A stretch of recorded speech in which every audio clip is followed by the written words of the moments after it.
Hey everybody, just going to take a quick break from the show to tell you a little bit about Shutterfly. If you're like us, you take a lot of pictures because you have a camera right in your hand all the time. How would you not take a lot of pictures? And we're taking all these pictures, more than we've ever taken in the history of the world.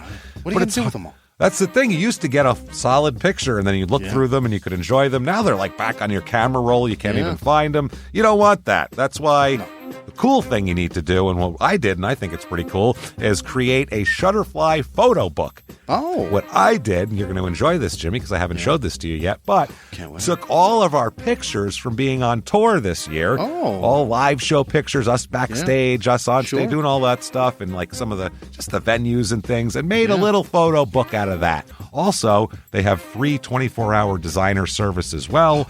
With their 24-hour designer service, a professional designer is going to lay out the book for you for free in just a day. Make something that means something with Shutterfly. Enjoy 40% off orders over $29 with promo code SMALLTOWN. See site for promotional details. And now back to the show.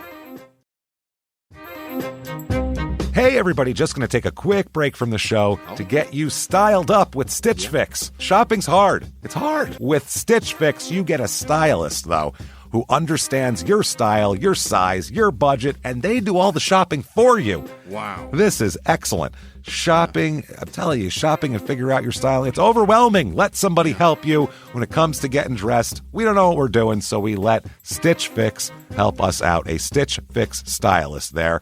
They know what works on us. We get the prices that make us look really good, and it feels good. You get some confidence boost walking around knowing that you're looking decent here. Oh, yeah. Yeah, we just give the stylist our sizes, style, budget preferences. We order boxes when we want, how we want, no subscription or any of that required. And they send called Just For Me pieces as well. Like, maybe you'd like this, and it's awesome. Outfit recommendations, styling tips. You keep what you love, you send back the rest. It's super easy.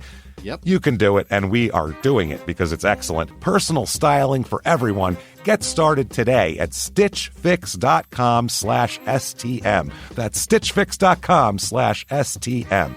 Now back to the show.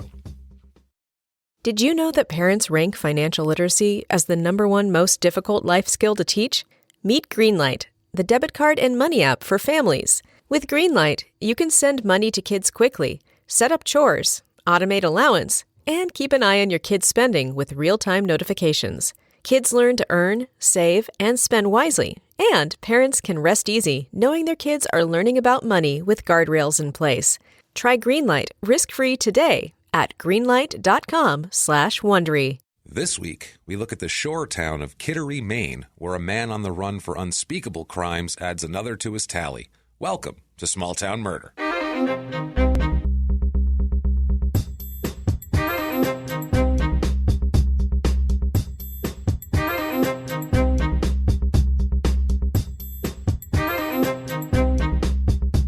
Everybody, and welcome back to Small Town Murder. Yay! Oh, yay indeed, yay indeed. My name is James Pietragallo. I'm here with my co-host. I am Jimmy Whisman. Thank you, folks, so much for joining us today. We're excited. We can't wait, which is an odd thing to say, I guess, about murder, but still, what the hell? We're going to have a good time here anyway, so it doesn't matter.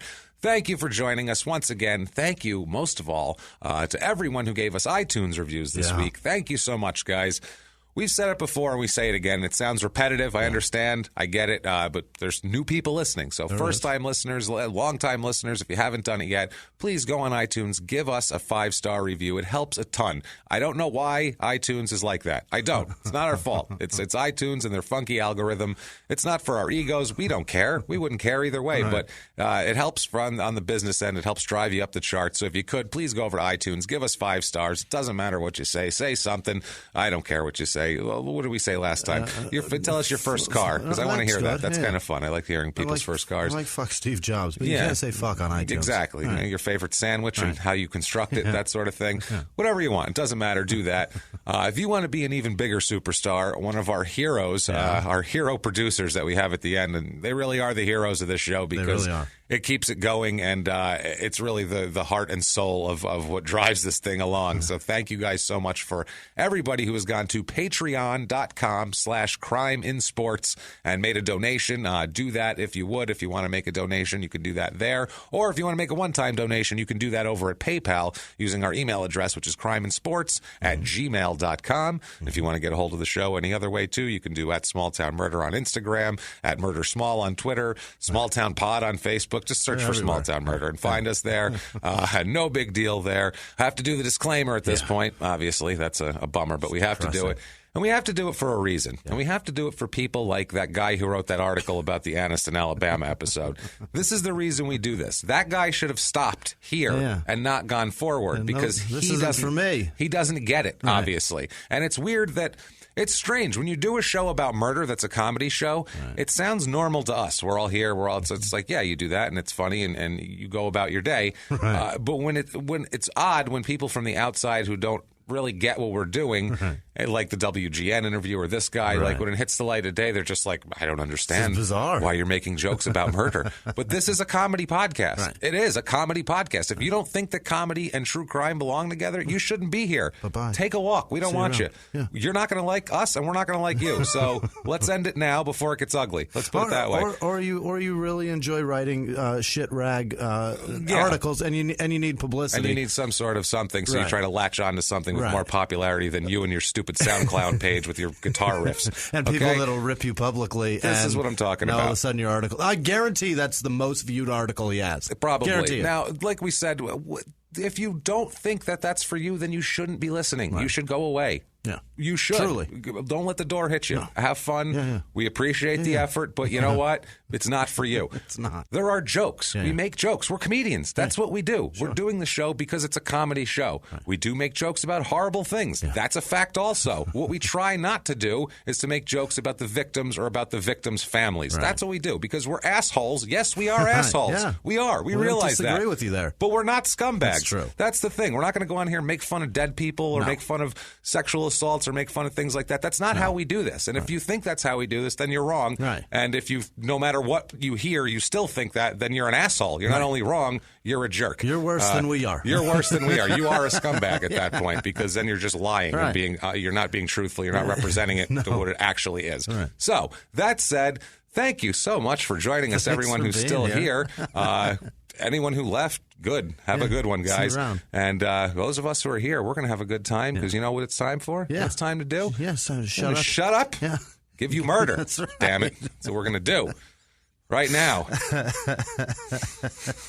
I can't imagine listening to or reading something and then taking umbrage with the way they packaged something that I got for free, A, and B, people took a lot of time to make. Like, that's the other thing. Go fuck yourself, man. I didn't read your articles. That guy said my research was lazy, which is like, dude, say what you want, but I haven't slept, and there's a reason for that. You know what I mean? Never mind. It affects my personal life in a lot of ways that are not great. Okay, we'll put it that way. So I don't need your bullshit. It's just obvious you don't have the balls to get out of your little fucking town and go out and do something with your life. It's just obvious he didn't listen very well because we swear like frat boys fueled on Monster drink. Never stepped foot in college, asshole. I don't even have a high school diploma. So eat dicks, number one. You can call me dumb. You can call me uneducated. That's fine. But don't call me fucking lazy and don't call me a frat boy. And I won't ever drink Monster. I hate energy drinks. Go fuck yourself, I hate them. Man. They taste like crushed up sweet tarts, and I'm not drinking them.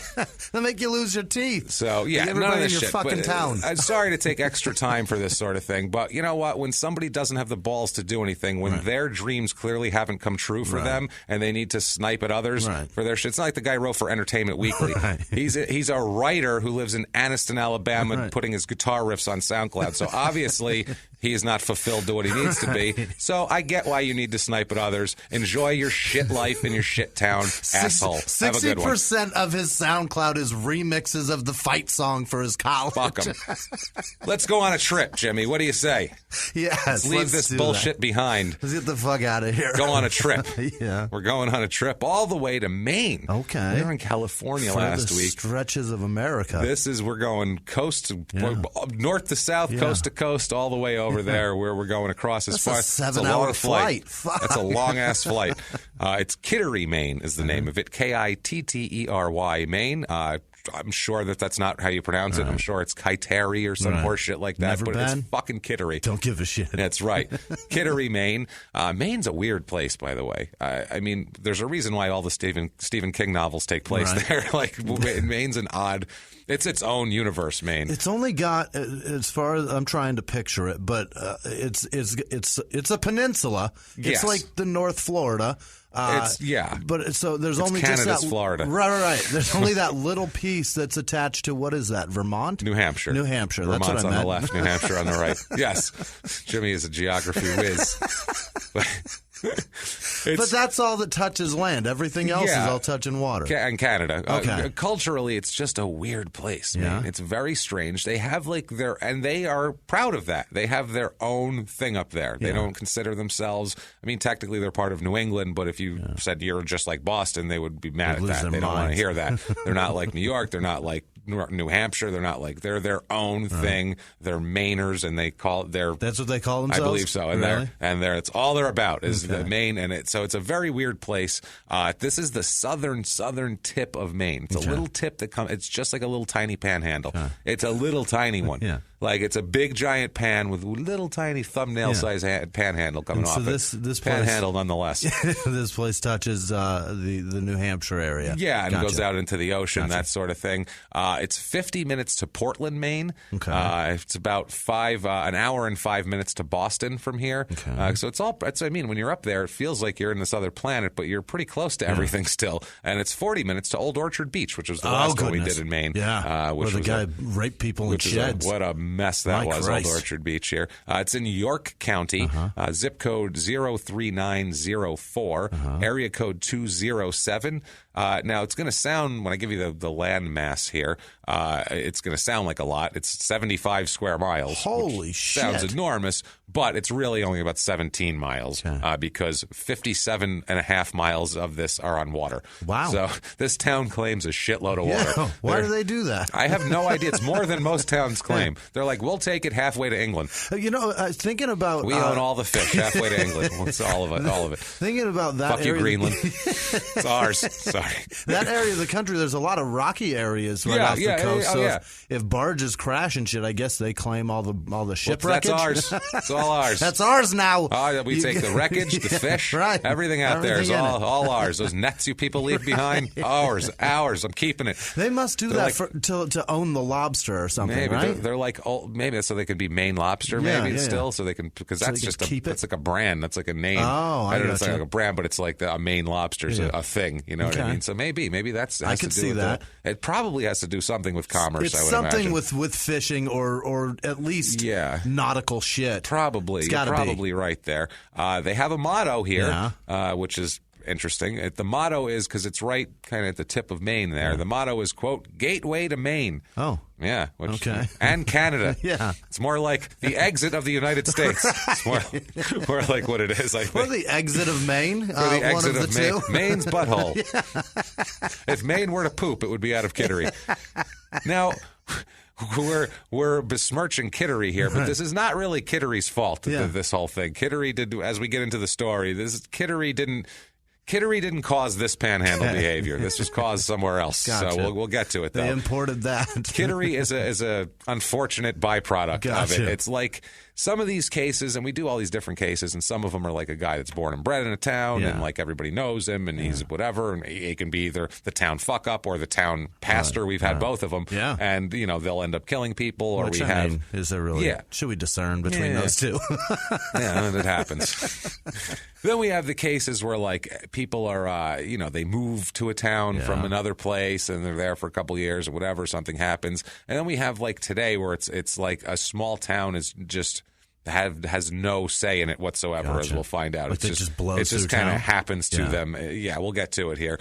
Now, it started out as an English settlement around the natural harbor of the river and the ocean and all that, the estuary around there.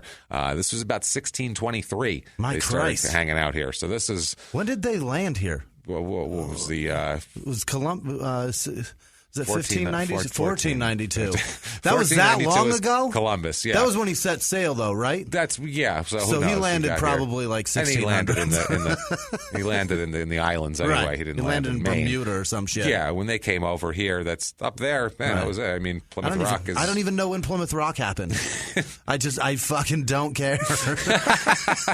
I think that's what it is. I don't care. I think if you cared, you would have found out.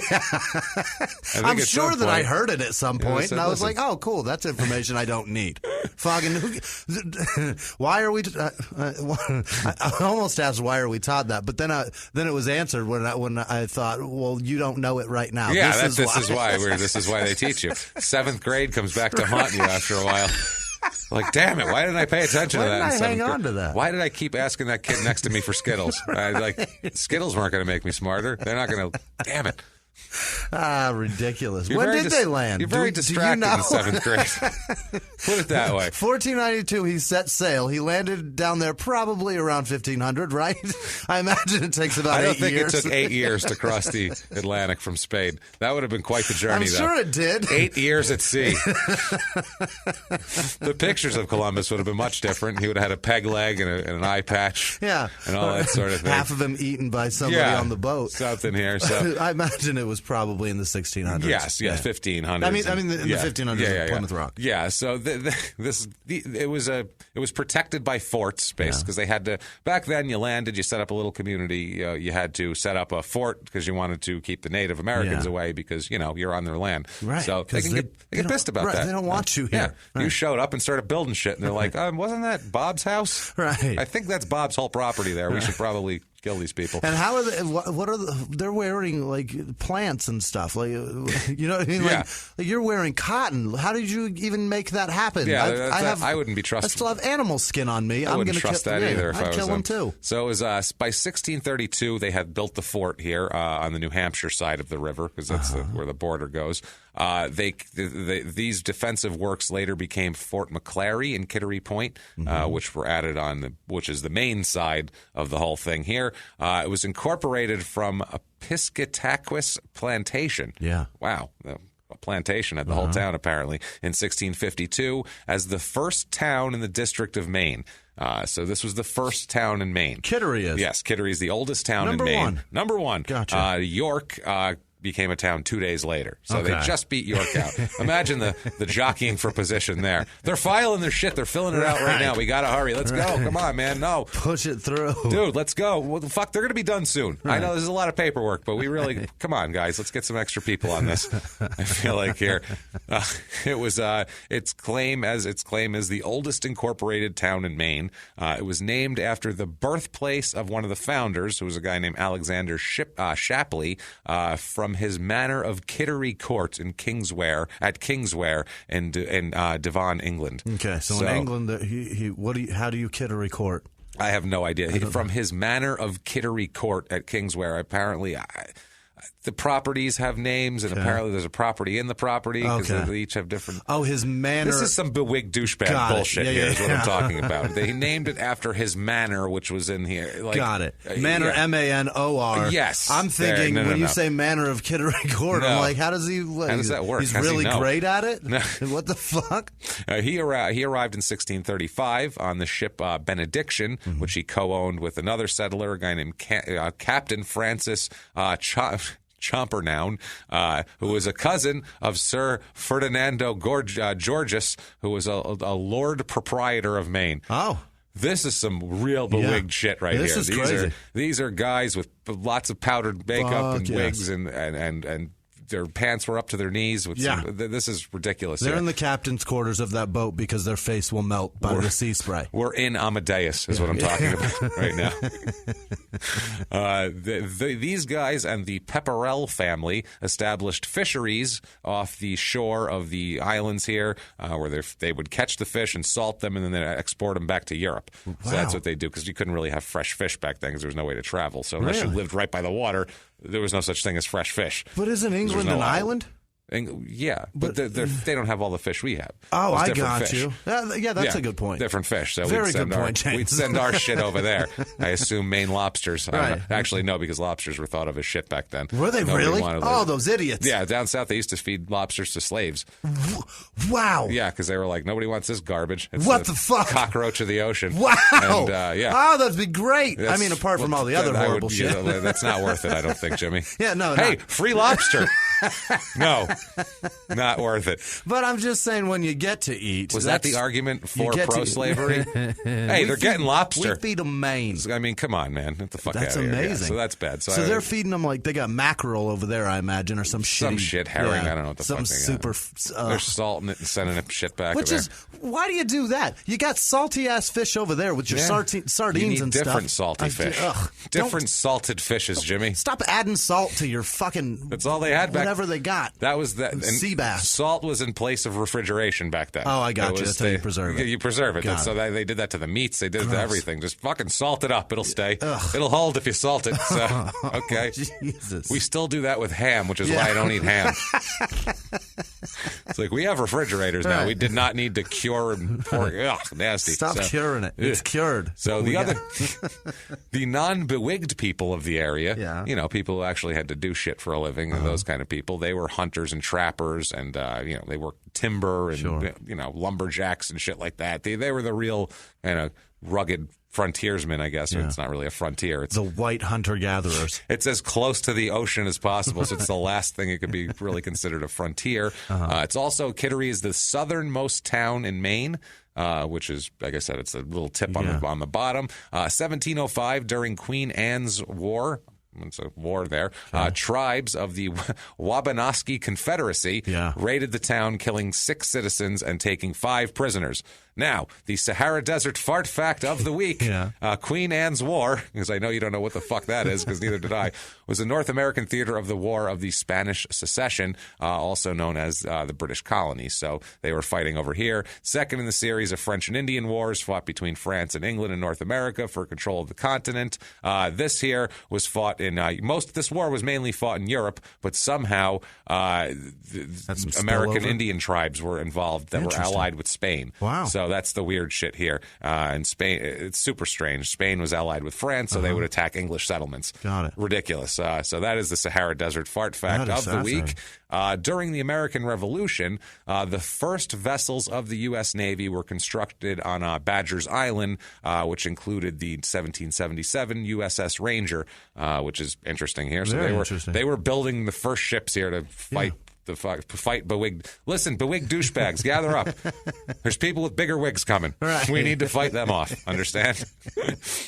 Where are our big wigs? Because the biggest wigs of all are coming to fight you. They're powdery as fuck. That's fascinating. This area of the country is very interesting. There's always a ton of history. Yeah. It's never like Canyon Lake was the complete opposite. Right. They filled a fucking hole up with a hose, called it a lake in like 1970, and people showed up. This is way different here. Microwaves were around when that town was founded. This one is just not. What the fuck? Practically had VCRs. Yeah. So from the War of 1812 through the wars, through the World Wars, all the way up through Vietnam, Portsmouth's naval shipyard was engaged in ship construction, overhaul, and repair. Everything from the wooden ships back then to the big ironclad warships, nuclear submarines, everything constructed there. So this is a big ship-making place here. Very cool. 1996, the movie Thinner was based here. It's filmed in Kittery. I'm sorry, the Stephen King novel. It's based on that. Was filmed in Kittery. So if you want to know, filmed there after he based it on it. That's cool. So if you want, I don't know if it was based there, but it was filmed there because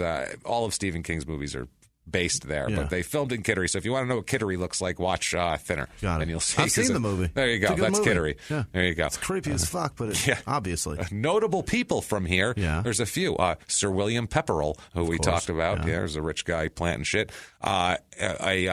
Arthur Shawcross, the serial killer, is right? From this town. Yeah. Wow. So wow. The guy that murdered in New York, right? Yeah, Shawcross. So he's from here. And John O'Hurley, J. Peterman, is from here also. No kidding. Which is so weird because that's we talked so his nephew messaged us 2 weeks ago, and I saw him that's J. Peterman. What the fuck? That's so weird. So how strange is that? So that's where he's from, Kittery, Maine, which is funny. That kind of his accent kind of makes sense now. A little bit, like the way he speaks, and he can get that. I wouldn't know. He can get that classy thing thing going on, like that, almost like if you took the edge off of like the JFK accent. It's not that New England accent, but it's like a guy who's been to theater school and knows how to cover it up, but he can still put on the like an old man. Like, I love that. That's fucking amazing. In 1790, there were 3,259 people here. I'm still blown away by the coincidence. That's so weird, right? It's so bizarre. That's so weird. Can't wait to tell Jimmy. I'll tell him during the show. So that's a lot of people for 1790. There was over 3,000 people here. The peak population was around 1970 at about 11,000 people. As of now, there is 9,653 people here. Wow. It's up about 3% since 1990, which those East Coast towns don't have huge influxes. So it dropped off between 70 and 90 pretty heavy. All those East Coast cities did. Gotcha. All of them did, because that's when manufacturing started to die, the factories, shit like that. People they'd go out west. That's when people started going down south and out west and looking for jobs. That's when Arizona exploded. That's when Arizona. So nobody lived in, Southerners did, but people didn't come from the north to Tennessee in 1970. Right. But in 1985 they did. In 2018 they do. So it's one of those kind of things here. Median age in this town, average is 37.4. Here it's 47.1. So it's a bit of an older town. So if you picture older gentlemen sitting outside in plaid on their porches, you've thought right. You've guessed right. That's pretty much what it is. I picture in Funny Farm when the movers are coming by and which way to Red Bud, and the guy's whittling and he tells them the direct. That's how I figure sitting out there all the time. Female population. That was the guy from Dumb and Dumber that had the heart attack in Dumb and Dumber, right? That was the mover? I think the mover. The mover. Yeah, that was him. And then there was a black guy, too, right? I mean, the black guy was hilarious, too, and they gave him great lines. I don't remember. He's in a bunch of 80s movies. He's in a lot of 80s movies. He's awesome. Yeah, the two of them were maybe the best people in that movie. They were a really good comic duo, I have to say. They were really great. I love when he's like, we're going across it on the bridge. He's like, no, man. It's like, no, we're doing this. We're doing it. That ain't a bridge, man. That's termites holding hands. That's such a great line. That ain't a bridge. That's termites holding hands. That's fucking genius. I'm sure you've heard people say that, and it's not theirs. No. That's from Funny Farm. That's a great fucking line. Yeah. Most of people's funny lines from today are from 80s movies that they don't even know they're from 80s movies. 80s movies were so great for writing. The acting was blah, blah, blah, whatever. That's some good shit. But comedies, were great. Written so fucking well. They were so Everything great. now is just a rip from old shit. It's a direct remake, most of them, or sequel. It's not even like a, hey, we're going to do this on the sly. It's like, we're doing this again, except with a girl now. That's with a bunch of chicks. Now it's women. Enjoy. What's different about it? Well, it's women. Well, that doesn't make it different. It's still the same fucking story. The characters just happen to have vaginas now, but they're still humans that handle the situation and say, I could see if they were like, they're dogs now. I get it. Dogs handle shit different. Women and men, pretty much the same when it comes to that shit. Like fighting ghosts. Still humans. The biology's the same, really. It's fine. And they just made them have the same fucking characteristics of the other characters. Which is really annoying. It's just fucking dumb. If you're going to do that, say they're their kids or some shit, horrible shit like that. You know what I mean? Even threw in a black woman because we had fucking Ernie Green. Hudson. Ernie Green. What am I saying? Ernie Hudson, damn it. You show some respect for Ernie Hudson. He was my favorite. I love Ernie Hudson, man. Ernie Hudson's the best. I met him. He's a real nice guy, too, Ernie Hudson. Yeah, he's a really nice guy. That scene where the helmet falls off his head in the subway is my favorite one because his face that he makes is fantastic. He's fucking amazing. He's really funny. Anyway. Now back to Kittery, Maine here off the Ghostbusters Funny Farm train. Male-female populations. Female population, 55.5%, which is higher. It's usually about 50-50, a little higher for female. But older people, every single time we say it, every time, you son of a bitches outlive us every time. That's why you get all the remakes and sequels. Yeah. That's how it works. So, it's true. Harold Ramis is dead. We can't do it again. See what happens? All checks. Fuck it. Put them in there. So married population here is it's 50-50. It's right about at average. So single population's right there. Also, the never marrieds are way less than I guess you'll marry there at some point. You might get divorced, but goddamn it, you'll marry. But that's very much less than average here. Twice the divorced people is normal. Also, they're equal number of married people, but like I said, they will get divorced. They'll get remarried again. They have faith, damn it. They have faith. Married with no children is higher also. It's like 55% of the people are married with no children, which I feel are the older people. They're single with no children is also higher, though. So interesting. I'm not sure how that works here. Race, religion, voting, it's Maine, so it's fucking white. You bet. It is white up there, man. That is like that area of the country. It doesn't get a whole lot whiter than that. No. It's super white. We have 94.5% white here. Good God. So, yeah, Duggar family portrait is what this is here. 0.91% black, 2.12% Asian, so not much there. 2.19% Hispanic, so they don't even let any goddamn Mexican people into this town. 30% of the people here are religious, which is a lot lower than the 50% normal, which a lot of times you find in the Northeast, but it's weird. It's in pockets in the Northeast because you'll get areas that are pretty religious, and a lot of Catholics and whatever in it, and then you'll get areas like this where they're like, Catholics and whatever. Yeah, whatever. I don't know. Whatever else is up there. Whatever else they figure out how to get in. Catholics are the Baptists of the North, as we know, so they're going to be the prevalent one, and then everybody else is going to be Rands, or also Rands after that. It's the way it is. It's 21% Catholic here, 0.46% LDS. They're trying to get to Canada. That's how it's going here. They're like, we can get there through Maine. Let's do it. It connects. It connects here. I just found out. You know that now. 0.02% Jewish. So not a lot of Jewish people here. Get yourself some Jews, guys. Let's do this. Come on. Borrow some from the surrounding areas, but it's going to keep your violence down in this town. You're only an hour away from Boston. Yeah, come on. There's got to be something. Somebody's going to need a lawyer. 0.0% Muslim, obviously. It's I don't know how many Muslims are invading, not invading, but living in small. Yeah, that's how I meant it. I'm Andrew Jackson now. It's not how I meant it. What the fuck? Invading like a horde. Not what I meant. In Toyotas.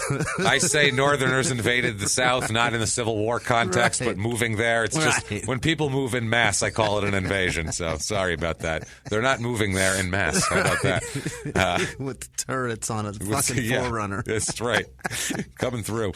Mad Max style. So about 57% of the people here are Democrats, about 41% Republican, almost 3% Independent, which is Maine's kind of that kind of spirit there. Free thinkers. Yeah, low unemployment rate. It's just over 3%, so that's not bad. It's lower lower than the national average, which is 5%, which still isn't bad.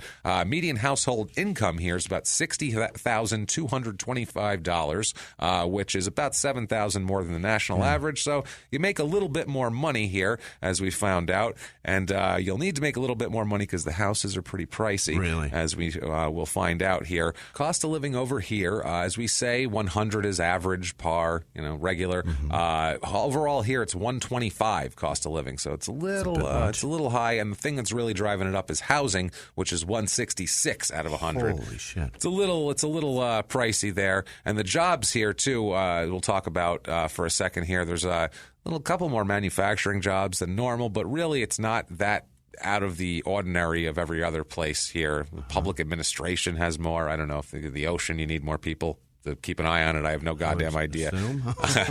Houses, though, median home cost here is $307,797, which national average is $185, so that's a little bit high. Most of the houses here fall in the there's not a whole lot under the $200,000 range, basically, and there's quite a few over the $500,000 range, though. So it's it's a lot of them though in the 300,000, 400,000. That's so much money. If we've convinced you to move to Maine, we have for you the Kittery, Maine Real Estate Report. Let's do it.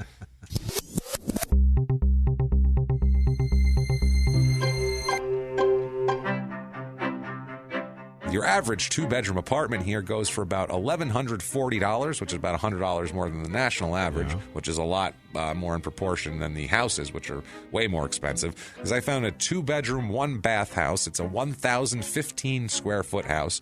It's a small house, two-bedroom. It's basically an apartment house, kind of. It's on Woodlawn Avenue. It needs a lot of work. It looks like the salt water has done bad things to it. Put it that way. It does not look great. It looks pretty dilapidated. That's $160,000 there. 1,100 square feet. Not even. It's 1,015, and it's run down. It's $160,000. So fixer-upper for you. Starter home. I found a 4-bedroom, 2-bath, 1,480 square foot house. It's a nice, pretty house, done well. $349,900. Fuck. It's not a huge house. That's what your average little family home will cost you. I can't afford to live in this place. No, we can't. Nobody can here. Well, not us anyway. 4-bedroom, 2-bath home, $2,500 675 square feet. Yeah. This is nice. It's on some property. It has like gardens that lead up with a bunch of rocks. 535,000. Wow. Not bad. Yeah. No, that's a decent price for there. It's kind of out on its own. I think that helps too. Yeah. Now, things to do there. Oh, boy. This town apparently is known mainly as a tourist destination for outlet stores. Was that a pun, you motherfucker? Yes. It's known for outlet stores. It's known for fucking outlet stores. Awful. Literally, that's why people come here for the outlet stores. We used to build boats. Now enjoy Adidas the is baby having gap. a sale. Yeah. Now that's what it is. Right. Now, that's awful. We have every Jordan in there in the Nike store. That's all they have. It's fucking terrible. I hate outlet stores they're so the much. Worst. They're so lousy. That said, I have to shop at them all the time. Stop. There's if you're one like right on the road. There's one right by my fucking house, you're like, and it's convenient to get my kids' stuff there. But I hate terrible. being there. No, it's awful. I hate. It's Everybody the worst. thinks they're getting a deal. Right. It's like a retail yard sale. It's terrible. Jesus Christ. You're not getting a deal. You'll never get a deal if it's a retail place. It's not a deal. They're still making money off of you. Otherwise, the doors would be fucking closed. That's fucking funny, man. They basically say it's nothing. People that aren't from here basically say it's a 2-mile stretch of outlet malls. That's the town. Fucking terrible. I really liked this place right up until now. Up until that, they do have a holiday parade. Yeah, begins in Post Office Square every year. The parade will follow the traditional route, and concluding at John Paul Jones Park with a tree lighting. So, yay, have a merry afternoon, it says. Good for you. Also, May 26th, we just missed it. Damn it. Holding its annual Memorial Day parade, 9 a.m. Meet up at the old fire station there and go around to all the roads named after bewigged douchebags. Yeah. There's marching bands and local volunteers, military personnel, veterans, and more. Douglas Burnell and March Schremer will serve as the parade grand marshals this year. So we have that. Douglas Burnell is a retired Navy Seabee who served in Korea and Vietnam. Whoa, fuck. So, I feel like a dick. That's why I did that. I did that special for that, just so you'd feel like a dick. I literally set that up. He's a double war veteran hero. He's done way more than you, Whisman. Way more. He's seen some shit. He was in Korea. He would call you names, and he'd stab you with a bayonet and leave you in a ditch without even caring. And I would deserve it. And you'd deserve it. Crime rate in this town, besides old men stabbing tourists with bayonets, we're just there to shop at the outlet malls. Right. All I wanted was the sale at Baby Gat. I was getting a deal. I didn't know about your service. I apologize. Jesus Christ. Can you point me to the children's place? Please. Crime rates here. Property crime. Where's the Gymboree? Come on, help me out. Right. Property crime is slightly higher than average here. Not too much, though. It's pretty much on the money. Violent crime, murder, rape, robbery, assault, the Mount Rushmore of crimes is about 15% higher than normal. So it's a little bit higher in the violent area, but they got war heroes that nobody knows about. Well, they're bayoneting people in the street, man. That's what happens. Violence, baby. Now, let's know your history, fuckers. Yeah. Well, let's talk about some shit that happened here.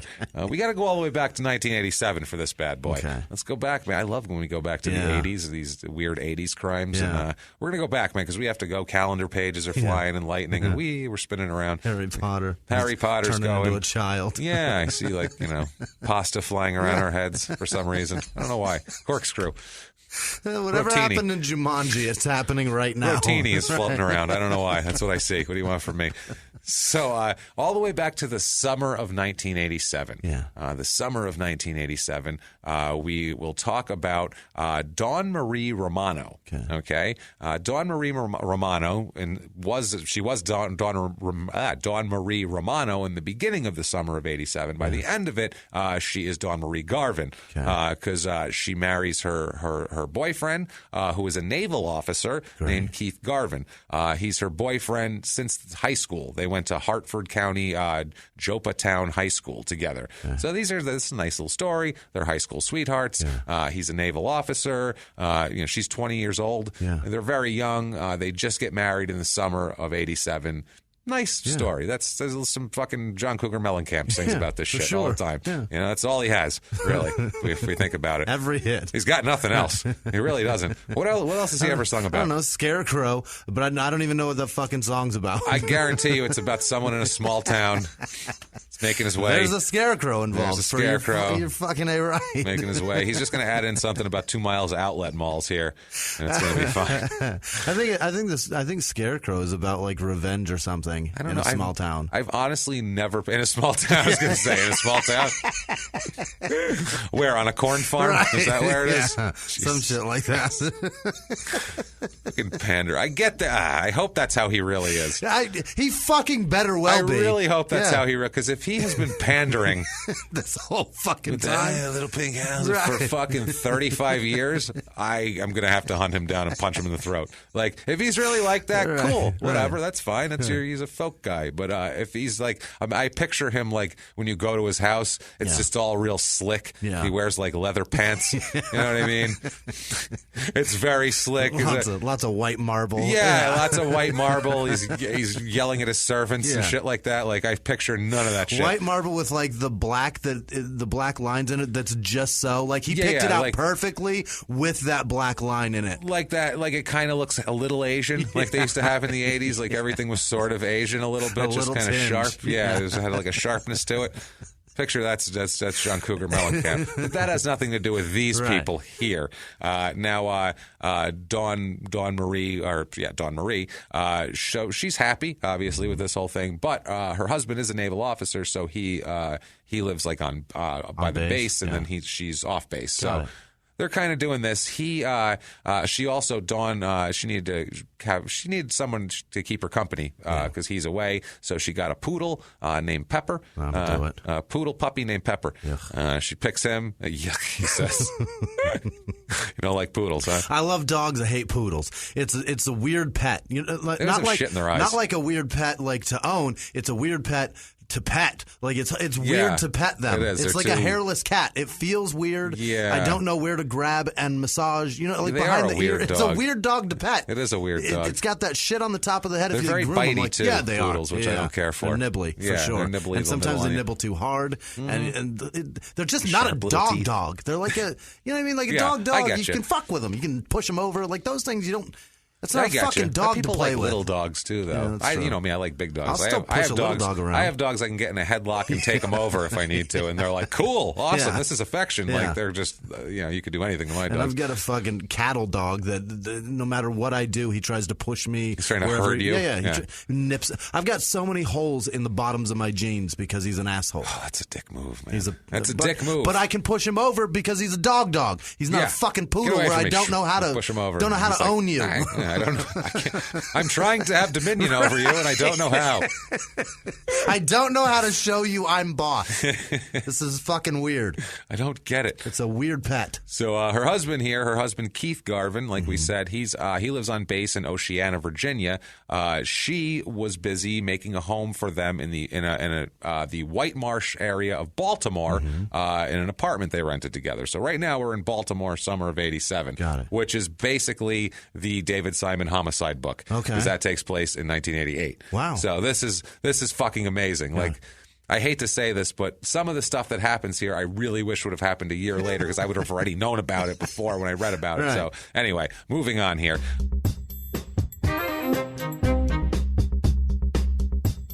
Going to take a quick break from the show to tell you a little bit more about TrueCar. TrueCar.com. What is MSRP? It's confusing. That's what it is. It's exactly what it is. If you're looking to buy a car, you're probably familiar with terms like MSRP. You might even know what it stands for, but what does it actually mean? Same goes for invoice, list price, dealer price. It's enough to confuse anybody. All you really want, all you really need is a price that actually means something to you, the buyer. Introducing True Price from TrueCar. Now you can know exactly what you'll pay for the car you want, including fees and accessories, before you even get to the dealership. TrueCar dealers will show you the true price on cars like the one you want, all from the comfort of home. And how do you know if your true price is a great price? Because TrueCar shows you what all the other people paid for the same car you want. And your certified dealers know this, and so they set their true price competitively so they can win your business. So when you're ready to buy a new or used car, great site for used cars. Once you register, you'll see real pricing on actual inventory. This is competitive pricing offered to you only by a TrueCar certified dealer for an actual vehicle on their actual lot. It's pricing you'll see before going to a dealership, so you can feel confident when you show up. TrueCar customers are more likely to enjoy a faster buying process when they connect with TrueCar certified dealers, while they save an average of over $3,000 off MSRP. What a deal. So let me tell you this from us. When you're ready to buy, visit TrueCar to enjoy a more confident car buying experience. Some features not available in all states. Yes, that's true. But go to TrueCar.com to find out. And now back to the show.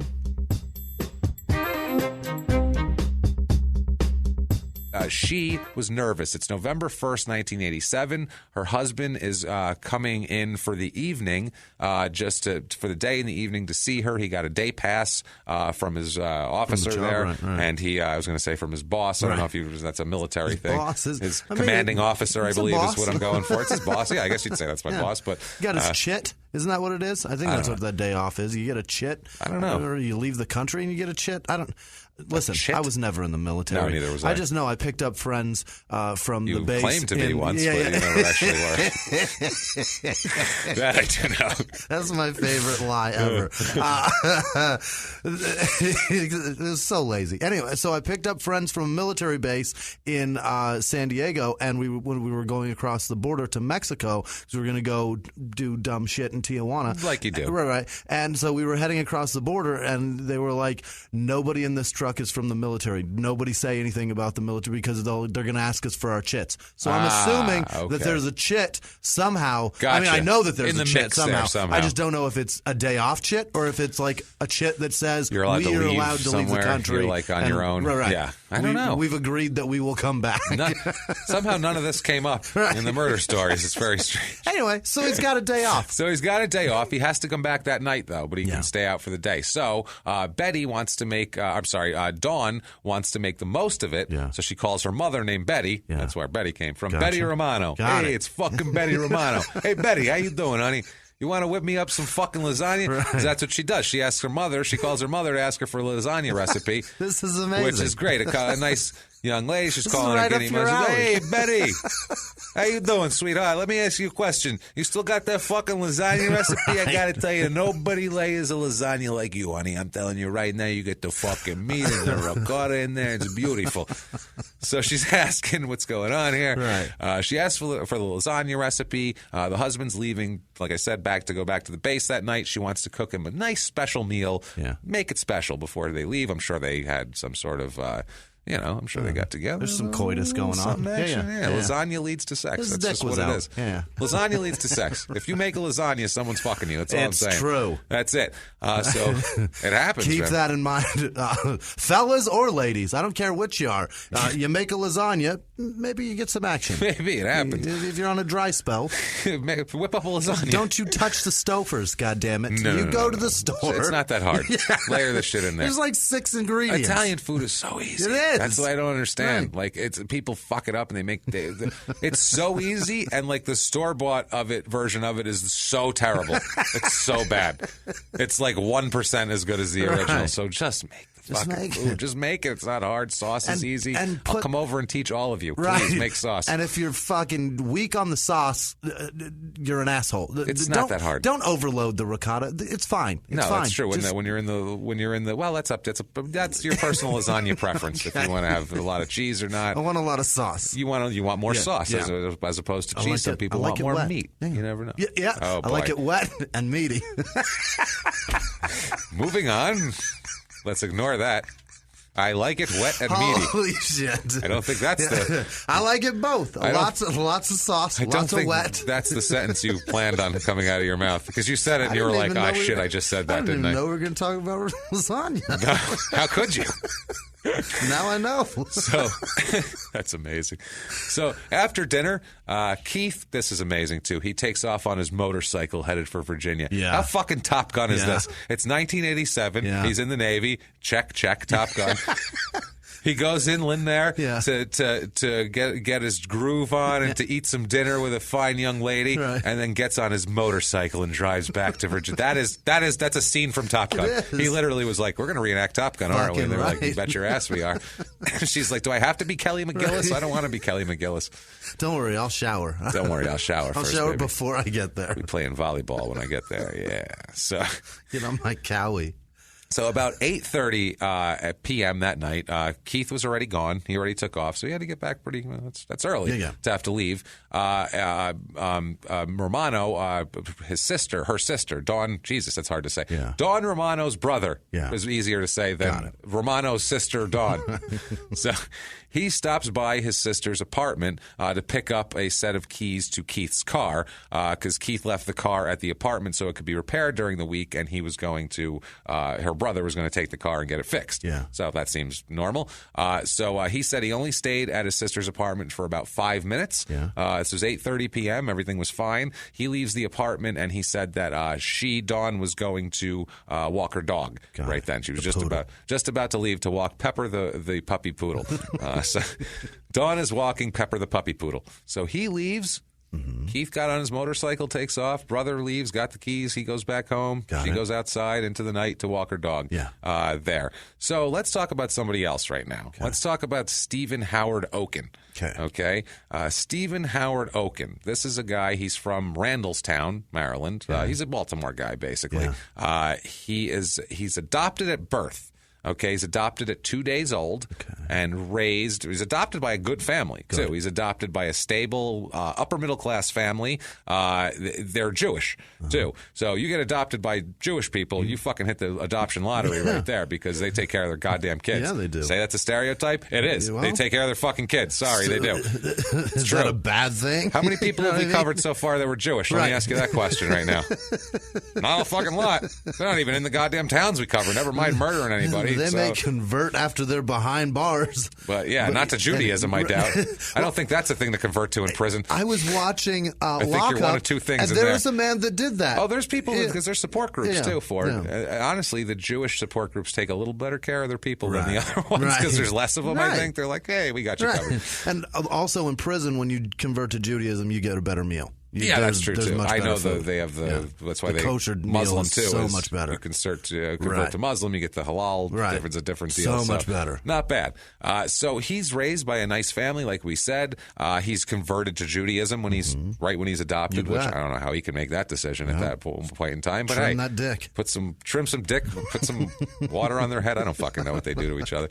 I don't know. I have no idea. The Moyle used to trim it and then put it in his fucking mouth. Yeah. That's the creepiest thing I've ever heard. On it to cure it.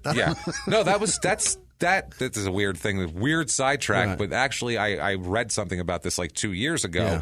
That is a big deal because people were suing this Moyle because he gave some kid herpes. Oh, that's because fucked up. He had herpes and he put his dick on it. So they were saying you gave my fucking infant herpes. Oh, Jesus. And so then they were kind of just legally looking into the whole practice of, a grown man putting his mouth on a baby's penis.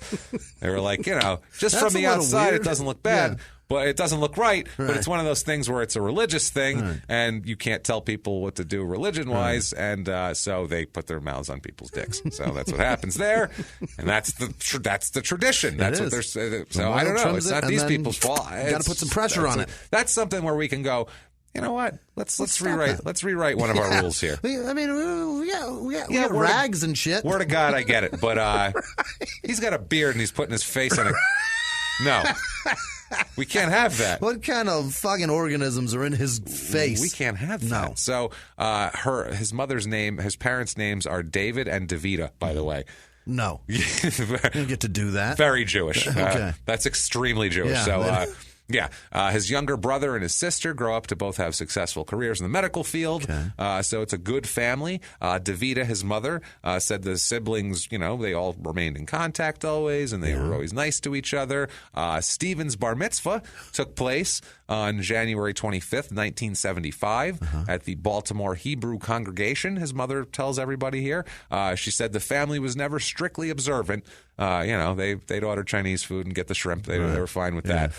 But the kids did spend the high holy holidays at synagogue, where their parents were members for 27 years at the time. So, through the years. So, I mean, it's pretty religious. That's pretty religious, but they're not like devout. If you're devout Judaism, that's a whole different. His dad's not running around with like the curly. His dad'll turn curly sideburns. Yeah, his dad'll tie his shoe on Saturday. Is what I'm getting at. You know what I mean? And eat whatever. And it's just culturally one of those things. Yeah. It's kind of back home. There's a million people like that are.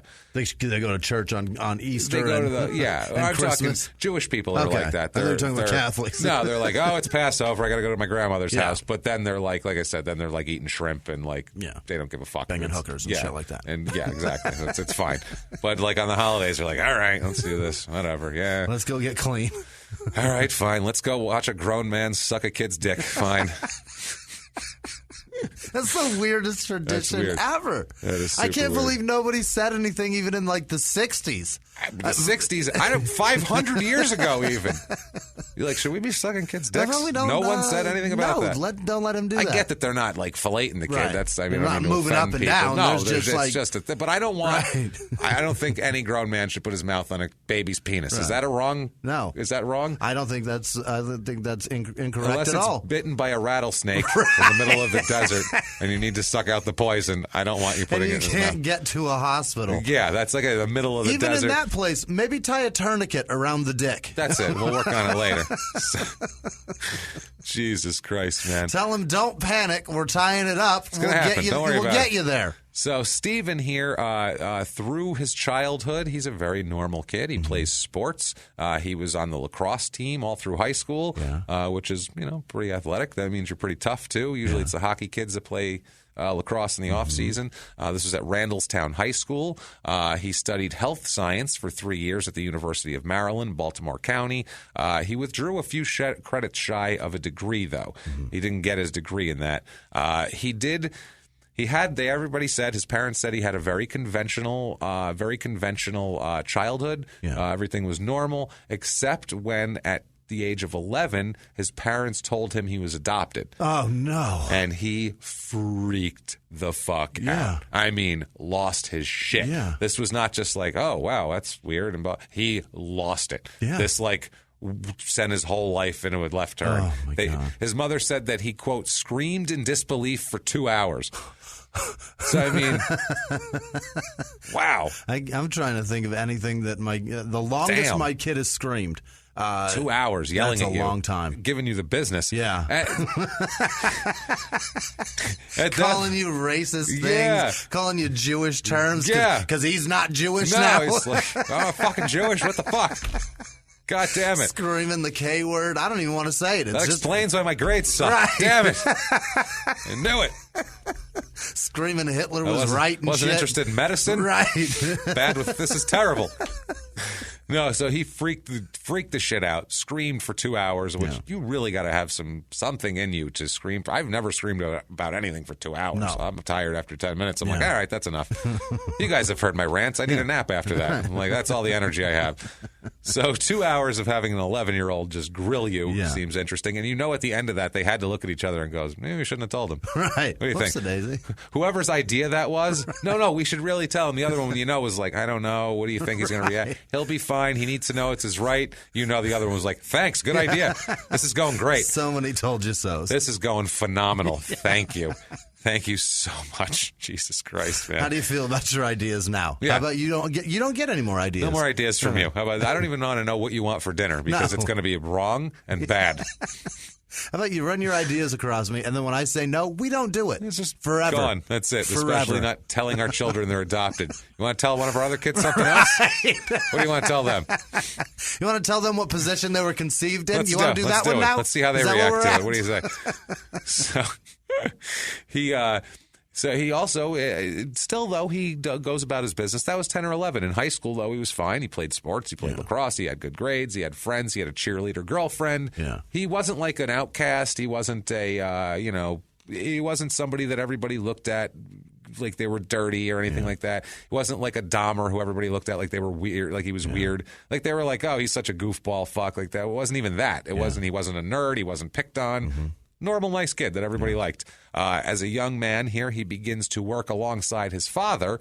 His father owns a pharmacy. It's Oakens Rexall Pharmacy, it's called. It's across from Johns Hopkins Hospital there. So he works alongside his father. He's training with his father to be a pharmacy tech and then do all that. So I'm sure to take over the family business, I would imagine, is the goal here, which is, God damn it, I wish I drug dealer one day. Yes, God damn it, I wish I was raised Jewish. I know. swear to God, I say it all the fucking time. Don't get offended by it. Yeah. Seriously, I know, I'm from New York. I know a bunch of kids that were Jewish, and I look at their families and I go, fuck, man. They got it together. You fucking people. My family sucks. You people are like fucking have your shit together. You're concerned about the kids' education. Yeah. They had like a college fund and like nothing to do with money, but they just like thought about their kids and like invested time and effort into them. And whereas we were raised free range. Right. We were just like, well, we had a kid.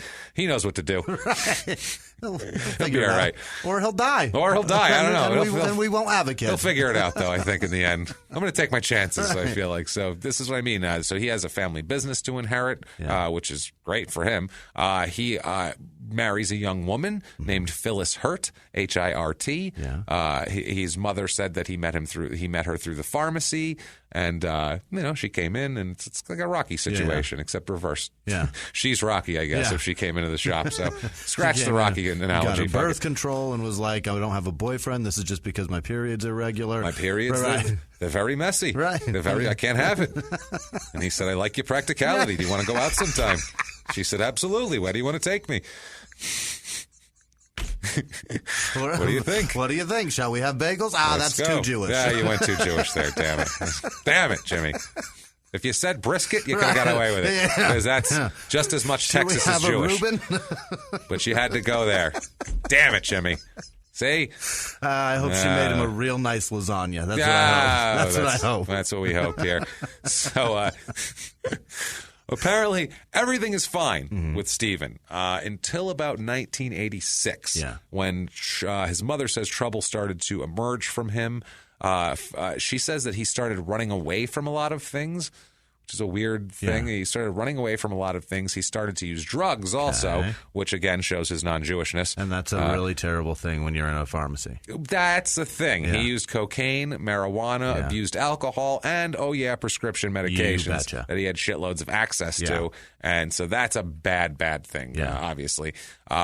She said he ran away from things, not like physically 1 foot in front of the other, like mentally he just withdrew. I think he would withdraw and go into drinking fits, and I think like he would just like his wife would be like, where was he for 2 days? Like shit like that. He'd be off drinking, having some bender, and then come back, and they were like, okay. This is weird. But this is back, weird. So let's go to the fucking temple. Let's go to the I just picture at that point, I picture the scene in Goodfellas where Henry Hill comes home at 5 a.m, and she's sitting there in the living room with both of her parents, and her mother bursts up first, and they pull in, where have you been all night? Normal people don't act like this, and blah, blah, blah.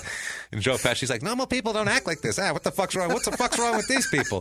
Get the fuck out of here. And then they just leave. And they just leave. They just go right back to the car. He stops, listens for about a line and a half, and then just turns around, goes right back to the car, fuck this. And starts laughing. Because he's like, I'm drunk, I've been up all night, I'm not putting up with this shit.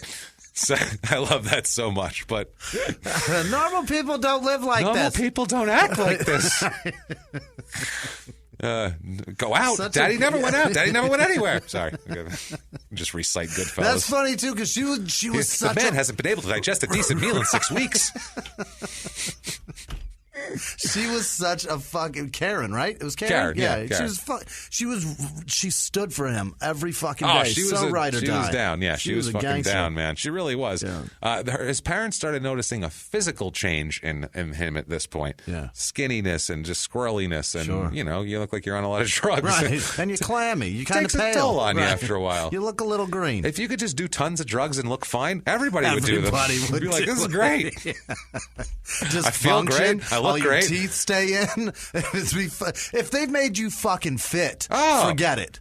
Meth gets you thin. Yeah. It gives you energy. Everybody be on meth. Yeah. Like, this is fantastic. If it weren't for But those it's got face side effects. sores, right? You know, sores and the weight loss and the teeth falling out. Things like that, people tend to shy away from it. But I really think they're not giving it a chance. No. They really give meth a chance.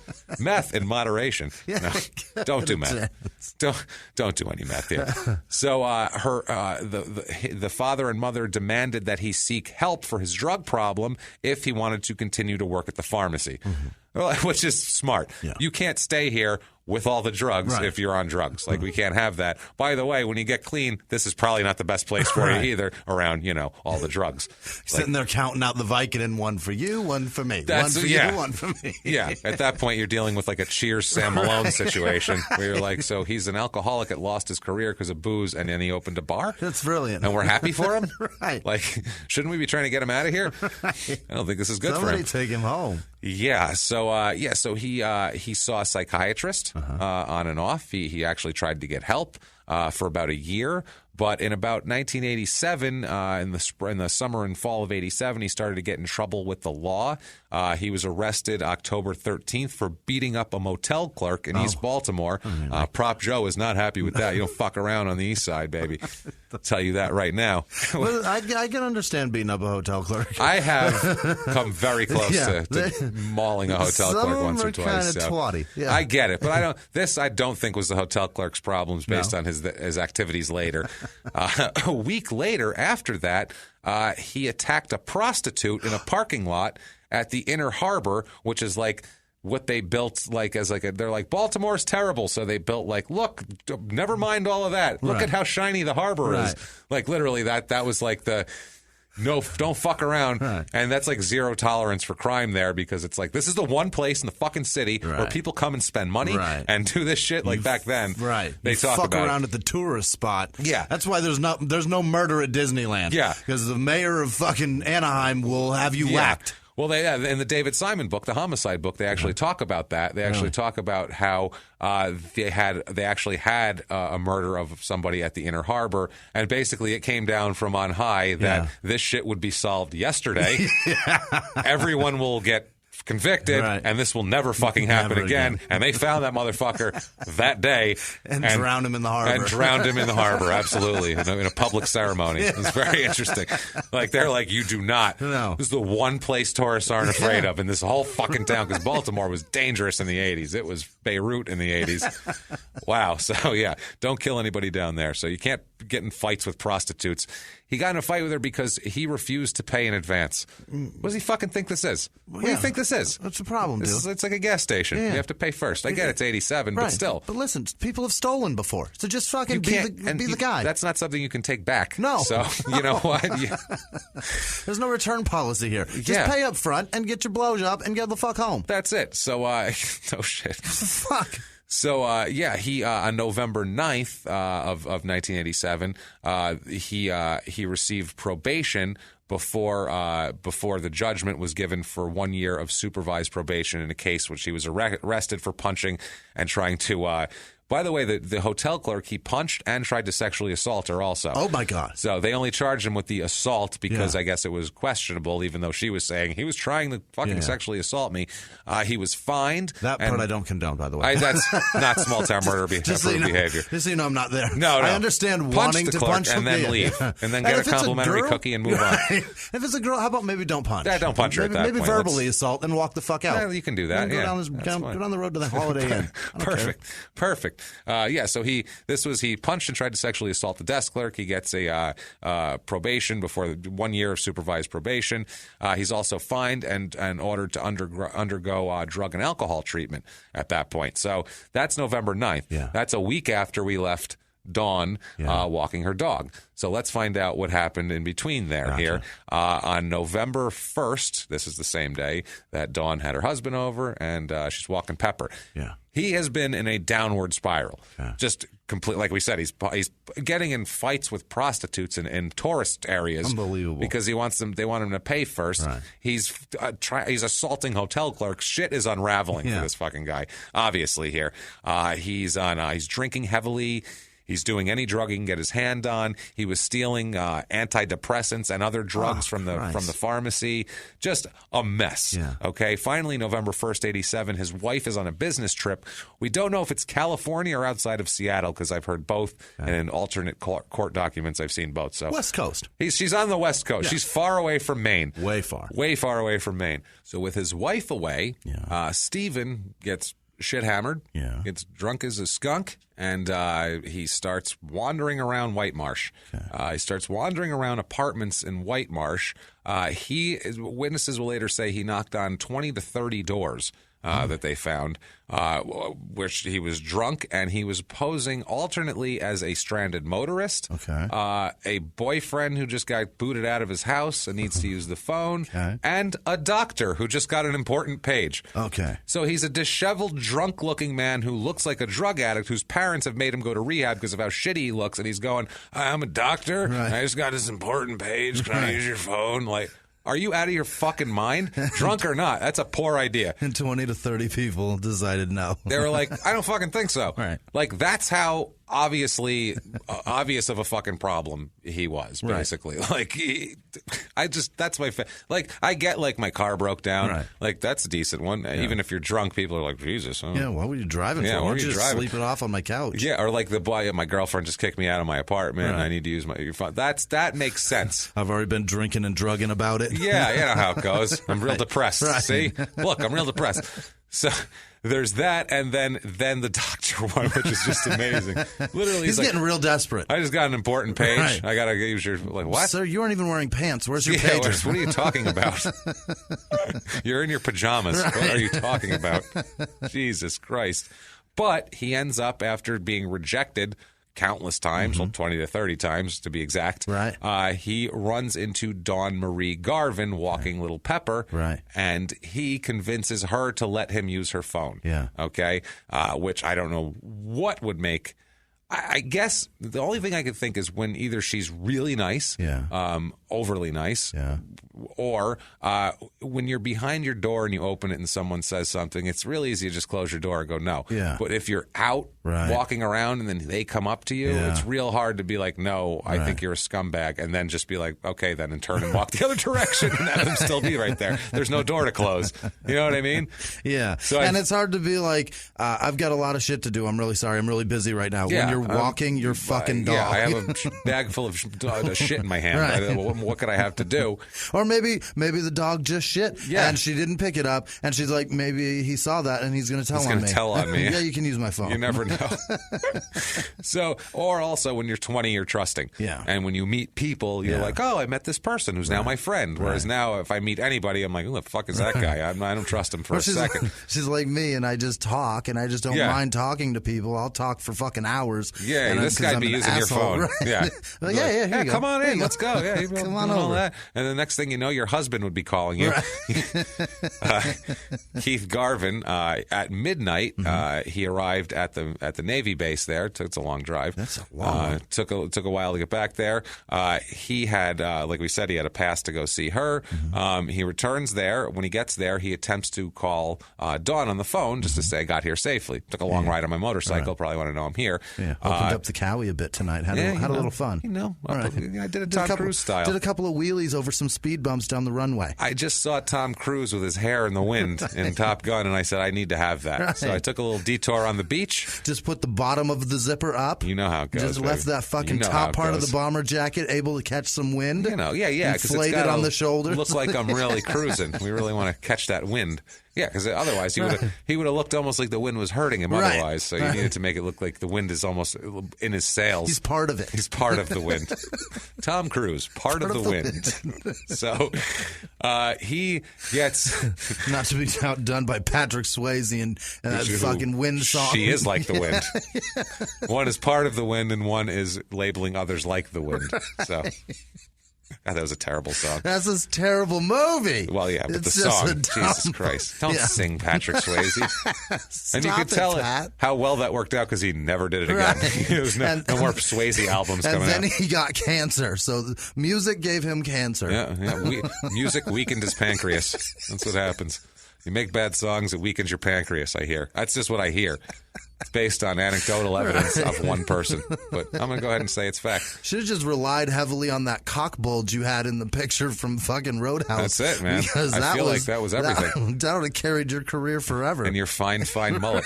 Right. He was the last person in America allowed to have a mullet. Right. Him and Shawn Michaels were the two people allowed to have mullets. Let him run it forever. One, because Shawn Michaels will kick your ass, and the other one is because your wife might leave you for Patrick Swayze. That's the problem, yeah. So he tries to call her. The phone rings and rings and rings. There's no answer. Right. So he's like, okay, that's weird. Maybe she's taking a dump. I don't know. You know, who knows what people do? We just got a poodle. Yeah, who knows? Maybe the poodles. Exactly. There's no cell phones here. This is 87. So I don't know how to have a pet poodle, so maybe she's doing something. Maybe she figured it out. He's calling house phones here. So this is frustrating times when you're calling house phones and there's no answer. God damn it. You can't know what's there. Right. So he called a few more times. It was about a half hour. He called and called and called and called, and nobody ever answered. So then he starts to get worried, and so he calls his father-in-law, a Frederick Romano, and he lived close to their apartment. So he said, would you go over and check on Dawn? I'm calling her, she's not answering. So he said, hey, right, what the fuck over here? Why not have to check on this fucking broad? Fuck I'm gonna do? Yeah, I don't know. I hear she's got lasagna, so I'm gonna go over there. Let's just put it that way. You want me to go over now? I'm gonna have to fucking figure out how to pet that dog again. Oh, Jesus! All right, let me just make a sandwich and I'll be there. Sandwich. Let me just make a sandwich and I'll get over there. Right? Okay. So he agreed, and he tries to call his daughter twice. Both times there's no answer. So now this is all the times that the husband's called, and now he's called. And it's not like there's caller ID and she's ignoring them on purpose. They're calling in the middle of the night. She should answer, and she's not. Right. So he gets worried, and he decides to go over there. He drives over to her apartment, and when he arrives there, the front door is ajar. Yeah. Bad sign. Yeah. Whenever any of these cases happen that we've talked about, and someone arrives at an apartment where there's questionable shit going on and the door's ajar, it's already open. Always bad at that point. People close their door when they're in good health. Right. You know what I mean? When they're all alive and that sort of all their blood's in their body, they tend to close doors. You rarely walk into a house that's the door is open at 2 or 3 a.m. and everything's fine, and she's sitting there having a glass of wine watching Golden Girls. Oh hey, welcome. Oh hey, how's it going? Can I pour you a glass? This new Weather Channel's a trip, huh? Check it out. 24 hours. Want to know what the weather's like in Boca? I I'll can tell you. Just wait. In about 45 minutes, they'll tell us. But if you sit here long enough, they'll wait. Shit'll tick across the bottom of the screen and tell you, too. So, yeah.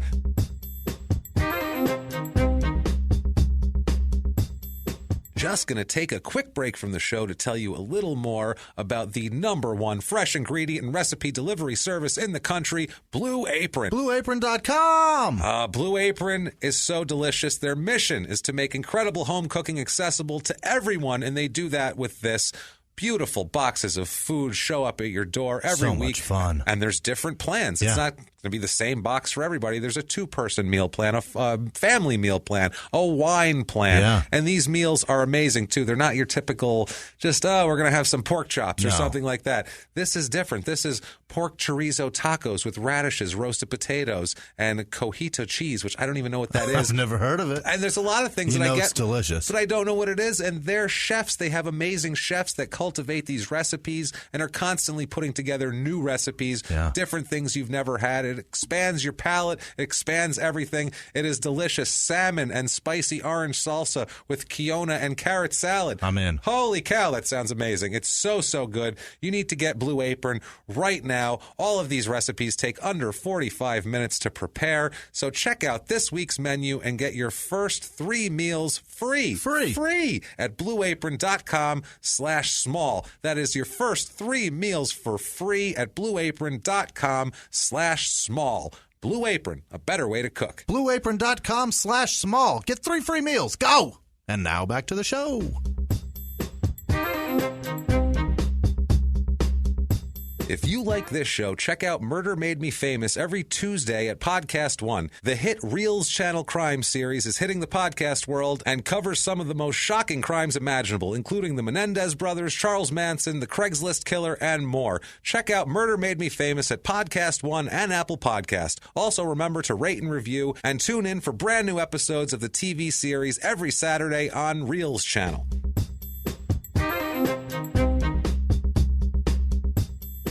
So the front door is open. All the lights are on, which is strange at 2 a.m, and the television is blaring, like excessively loud, like louder than anyone would listen to it, in a normal place. So he's thinking something's probably wrong here. So he rushes into the apartment, looks all around for Dawn, and ends up finding her in the bedroom. This is rough. This is rough. So buckle up. Let's put it that way. There's a couple of rough things in this one, and this is the worst of all of it. He finds her. She's has no clothes on. She is bleeding. She's in her bedroom, and there is there is a condiment bottle protruding from her. No way. From her, yes. This poor girl, she's obviously been assaulted sexually, and God knows what else has been done to her because she's bleeding profusely. He attempts to give her CPR, which imagine having to give your daughter CPR in that situation is just, I feel for this poor guy. I mean, both of them. This is just a nightmare. Where do you even start? Do you know what I mean? That's what I mean. What do you do? When you see that scene, do you try to make her decent? And I don't know. That's the thing. There's so many things. And that's the thing you hear about a lot. Like in the homicide book, they talk about a lot is you'll find a crime scene altered. And they're like, oh, is this? And the cops originally, because they're all looking for serial killers all the time, they're like, oh, it's staging and this and that, and it's not staging. It was the relatives found them first and tried to cover them up or tried to make them tried to give them dignity, basically, and that's what happens. So that ends up what happens here. So he's doing it as he's giving her CPR. He noticed there's just blood pouring out of her forehead. So he calls 911 right then. The paramedics arrive after that. They begin CPR. But there's no reason to do it. She's long gone, poor Dawn here. So the detectives get there at about 2:30 in the morning. Baltimore County Police detectives, Detective James Roeder gets there. He arrives there. He looks over the crime scene. He says when he entered the apartment, he saw no signs of forced entry, as we found out before. She let him inside. When he gets inside, he observed a bra and a pair of pants, tennis shoes, and a shirt and a sweater were on the floor near the sofa in the living room. The pants were inside out, which is a bad sign. That's when you're forcibly taking. That's somebody took them off of you. Exactly. Not you didn't help at all on that. He also said the bra was not unhooked, but was ripped on the side. Oh, sweet Jesus. Which is insane. The pants, like I said, were inside out. Also, he noticed a small piece of rubber on the floor near the television set, just like a little chunk of rubber. So they bagged that also. In the bedroom, he finds 2 spent .25 caliber shell casings on the bed, one of which was lying on top of a shirt. The shirt was bloodstained and had a bullet hole in it, obviously. It was an obvious bullet hole. So they do the autopsy on her, and they find out that poor Dawn here she died as a result of 2 contact gunshot wounds. Oh, my fuck. So, it was pressed against her. Yeah, one of them entered at her left eyebrow, and the other one at her right ear. So this is fucking horrible, because, I mean, this was, and she was sexually assaulted. All that took place before she died. So he did all that to her. And then put a gun against her head and shot her twice. God. Once wasn't enough, and God forbid. So, Jesus Christ. Obviously, last person to see her was her brother Frederick, who went over, and he must have felt fucking horrible. I can't imagine. It's not his fault. I mean, he just went over to get keys, and there's no reason for him to feel terrible. But if I went over and I saw my sister, and then I knew as soon as I left this happened, I would never, I don't know how I would feel about that. That would be horrible. So I went to sleep in my apartment one night when I was, 22, 21, and my sister lived with me, my little sister, and a boy dropped her off, put her inside the house. Later on the living room floor, she was passed out drunk, and I was like, this bitch, again with the fucking drinking. And I went the fuck back to bed. I woke up in the morning with banging on my door. My sister had gotten up and gone outside to go to the bathroom. Outside? She was drunk. Super drunk. Blackout drunk. Okay, that makes sense. I won't give her personal business. She did it a lot. It's 15 years ago. It's fine. I'm sure she's fine now. She's not. I tried to give you an out. Yeah, she's doing much better. So the point is, I got a banging on my door. I come outside. There's paramedics there. My sister's on the ground with her pants down around her ankles. And they're talking about taking her to the hospital, do a rape kit. They take her to the hospital. They do the rape kit. Turns out she went outside to piss, Thank Christ. Otherwise, no. I would have felt like the worst human being I ever. bet. You didn't wake her up and put her in bed and all get that. your ass in, right. No, I just was like, fuck you. You sleep there. Yeah. And then I wake up to that shit. And for like 3 hours until they got the results back, I was panicking, losing my mind. And she didn't know because she was blacked out, so she had no idea. Oh, my God. That's a nightmare. Somebody could have run a train on her and she wouldn't have known. Yeah. She was so Jesus drunk. Christ. Horrible. So this guy, point is, I can't imagine what he must be going because he knows through. the worst has occurred, and not only did that happen, but then she was fucking murdered on top of it. There's no coming back from it at all here. Now, afterwards, the police canvassed the neighborhood, and it's the Lincoln Woods complex in White Marsh, and they all report an intoxicated man matching the description of Stephen Oken. Been knocking on doors, like we said, alternately claiming to be a physician whose pager went off, a stranded motorist needing assistance, a boyfriend who's been kicked out of his house, and, if that's not enough, a Baltimore County police officer. I saved that one for now. You can't do that. That's so stupid because that's real easy to prove. Right. Where's your badge? Right. Okay, then. Have a good one. Click. You may as What well the knock fuck? on the door and say, I'm here to rape and murder you. Yeah. What the fuck? You can't. I'm a cop. Right. Okay, where's your badge? I don't have one. You're not a fucking cop then. That's what makes a cop. At the station, you know. That's what makes a cop. Is the Matter of badge fact, part. I was calling to get my badge back. That's If you the could give me thing. my 'Cause phone. I need a phone to call. Without that, you're just a guy. You're just a weirdo. An armed man at that point. You're a woman or whatever. You have no authority without the badge. The badge is the whole point of the thing. That's the whole thing that makes us do what you want us to do. That's it. Because outside of that, you're just the gun robbing helps, people. but that helps too. But the gun is mainly behind the badge because you know they can shoot you and get away with it because of said badge, rather than just a regular guy. You're like, hey, he doesn't want to go to prison. He won't kill me. It's that sort of thing. You're like, oh shit, he'll get away with this shit. I better do what he says. Right. So, wow. So now he's Oken. They don't know anything about him at the moment, though. There's a description that fits him, but they don't know who it fits. They just know that it fits somebody. So they're just like this random guy. Right. They have a description, they have a sketch, they have all of that, but they don't really have anything else to go on for that. Now we introduce Patricia Hurt, Hirt. Right. Does that sound familiar to you? He married a woman named Phyllis Hurt, and this is his sister. This is her sister. Okay. So Patricia. his sister-in-law. His sister-in-law. Right. She is 43 years old. She's married. She has two kids. They're 17 and 18 years old at the time in 1987. Her youngest daughter, Jessica, had a 17-month-old girl and twins on the way. Holy at shit. 17. Whew, boy, that's a Betty Lou Beats kind of life she's got going on right there. That's 3 kids before you're 18. Holy shit. There's a lot behind that. Wow. God damn. I don't even know what to say about that, but never mind I feel that. terrible for her. That's a tough life. That's a tough life, Unless man. that's what she was wanting. That's the thing. Who knows? I don't even know what maybe that's, but Jesus Christ. Wow. 3 kids by 17. If you're 17 and you want that, you're out of your fucking mind. You don't want first of that, all. yeah. In 5 years, you're going to be going, Why what's did I happening? not want No, this? you don't want that. Wait till later. So she is a longtime administrative secretary at Johns Hopkins Hospital.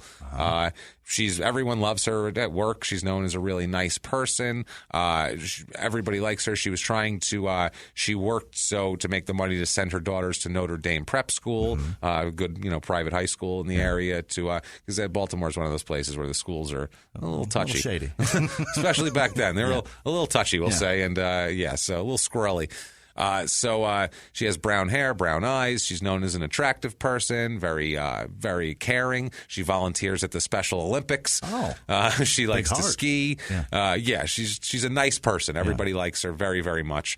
The previous weekend, this is November 9th, or I'm sorry, November 16th. The previous weekend, they had gone to. She went with her daughter to a mother-daughter weekend at Hood College in Frederick. The daughters had to check out the college, so she's involved with her kid's life. She's loved by her workers, by her coworkers. She's a nice person. Yeah. She helps out Special Olympics. She gives a shit. She's sure. a decent person here. So on 9 a.m. on November 16th, 1987, a Sergeant Sidney Branham of Baltimore County Police Department, he was patrolling White Marsh, that area, when he received a dispatch of a, quote, suspicious condition. which is weird. It's concerning a missing person at 62 Stillwood Circle. It's a townhouse, which is the residence of Stephen and his wife Phyllis. Okay. Now, this sergeant goes that he said he was met by 4 people outside of the home. One of them was a Miss Danielle Jones. She informed the sergeant that quote, she had reason to believe her sister Patricia Hurt was missing and that some harm had come to her. And she came to 62 Stillwood Circle to locate her sister. So this is another sister. This is another one of Stephen's sister-in-laws saying my sister's gone, not the sister who's married to Stephen, the other sister. Okay, so it's confusing when you got Patricias and Phyllis's and Hurts and people around. I got all P names. All the P names, God damn it. So, Jones also said to Sergeant Branham when she said when she arrived, she found the door to the residence partly ajar. Again, bad. And entered. She said that while she was inside the house, she noticed that it was in complete disarray and there was blood on the floor near the entrance, which obviously isn't normally there. That's not a normal condition of the home. Even people with like dumpy houses where it's always a mess, there's never blood on the floor usually. If there is, that's a problem. That's an issue. You know, like, oh, what happened? I hope your dog's got in a fight or something. Oh, Jesus. You got a nosebleed? What's going on around here? Holy shit, yeah. I hope your dog nipped the other one. That happens once in a while. You say, where's that blood coming from? You see a tiny little nip on your dog's. The other one got him. You're like, you little asshole, stop biting each other. The moment when like white trash realizes when they bought a dog that female dogs also go into need to get them fixed. You got to figure that shit out. Go ahead and get them fixed, or else that your dog will bleed all over your fucking house. Yeah, that's a weird one. That's bizarre. You can't be like tampons or pads. It doesn't work like that. No. Not at all here. So on the basis of all this, on the basis of hearing that there's blood in the entryway, so the sergeant hears about the story from Jones, and he decided that he and a Lieutenant Harvey should enter the house, quote, to see if there was anyone injured into the house and look for any possible suspect with an injury, whatever. So once inside the house, they make some observations. They see the blood smeared on the floor in the entranceway and on the doorpost. They find a towel lying on top of a trash can in the kitchen, which with what appeared to be a lot of dried blood stains on it. Also, articles of women's clothing strewn about the floor in the living room. Now, the sergeant, when he leaves the house, he posted an officer at the front door to secure the premises until a search warrant could be obtained. So he went in based on the possible danger, which is legal. That's a legal entry. And then he left to get a search warrant, which is all on the up and up. That's procedurally exactly what you're supposed to do. Later that morning, about a half hour later, about 10 a.m., Detective Charles Naylor of the Baltimore County Police Department gets a telephone call asking him to proceed to an area near Interstate 95 and White Marsh Boulevard in Baltimore County, where they have discovered the body of a dead woman who had been found by the Maryland State Police Department. This Detective Naylor went to the area to investigate. He finds a dead woman there, and they do a little bit of investigation. It doesn't take a whole lot to find out that is Patricia Hurt. She is she's nude in a ditch, basically. As horrible as just, you can't have any less regard for a human being than to just have them be nude and thrown in a ditch. So awful. Just, you have no giving a fuck. That's you've decided they're not even a human anymore. You've decided they're a discarded carpet. Is that worse? Right? Is that worse than throwing them in a trash can? I think it is. I feel like it is. I feel like the trash. I mean, this is like really, a trash can isn't even good enough for a rolled up carpet. You know what I mean? Yeah, we're splitting hairs, obviously, but I feel like at least the trash can is protected, contained, right? You're from elements. You're putting something in there. It's almost like a coffin, kind of. It's a disposal. It's a burial, at least. You're just protected from the elements and from animals and shit like that. This are just throwing it out. You're throwing it out to be taken by the elements for animals to pick at, just for you don't care. You have no respect for them, and it's disturbing to me. It's much worse. I don't know why that disturbs me so much here. It feels worse. It really does. So after that, this Detective Naylor sent to 62 Stillwood Circle, where he met with the other sergeant, Sergeant Branham, and Sergeant Branham tells Detective Naylor of his observations inside, all the blood and the towel with the blood and all that. So based on all of these observations and the discovery of Patricia Hurt's body, body. Detective Naylor prepares an affidavit, gets a search and seizure warrant. They get the warrant signed. They come back to 62 Stillwood Circle to execute the warrant. During the search, they find some shit. Yeah. They find a .25 caliber handgun in the dresser drawer of the master bedroom. Do a little forensics matchup on that bad boy. That is the weapon that killed Dawn Garvin. Yeah. So that's not smart right away. So the Stephen Oken is fucked right now as it is. Like right now he's fucked. It turns out after he killed Patricia Hurt, by the way, also sexually assaulted her. Of course. Sexually assaulted her, shot her multiple times and threw her in a ditch nude. Yeah, but plus the balls on this fucking guy. Yeah, that's your fucking... She's related to you. Not only that, he did all this. There was women's clothing and blood all in the house. So he did this in the house. In his own place. Then took her bloody naked body out to his car, put it in there, drove, got out of his car, and dumped a bloody naked woman in the ditch. That is... A bloody...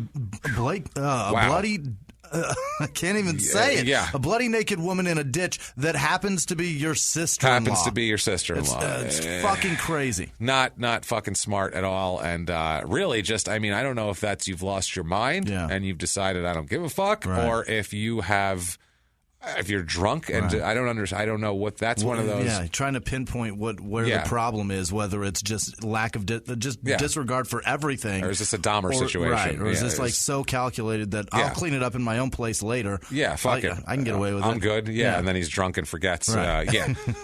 So after he kills Patricia Hurt, he also steals her car. Yeah, because what the fuck? Why not? It's Natural progression. Yeah, 1979 white Mustang, white Ford Mustang. He steals. Which those were shitty. Those are the ugly Those ones. are really bad, too. I can see it in my head. The long nose. Like and 80 horsepower. Those are awful. Short-ass end and the long front end. It was weird. He didn't discriminate for cars, though. He stole the car, and he drives the car northward and ends up in Kittery, Maine. Okay. Hey, look at that. Look where we are now.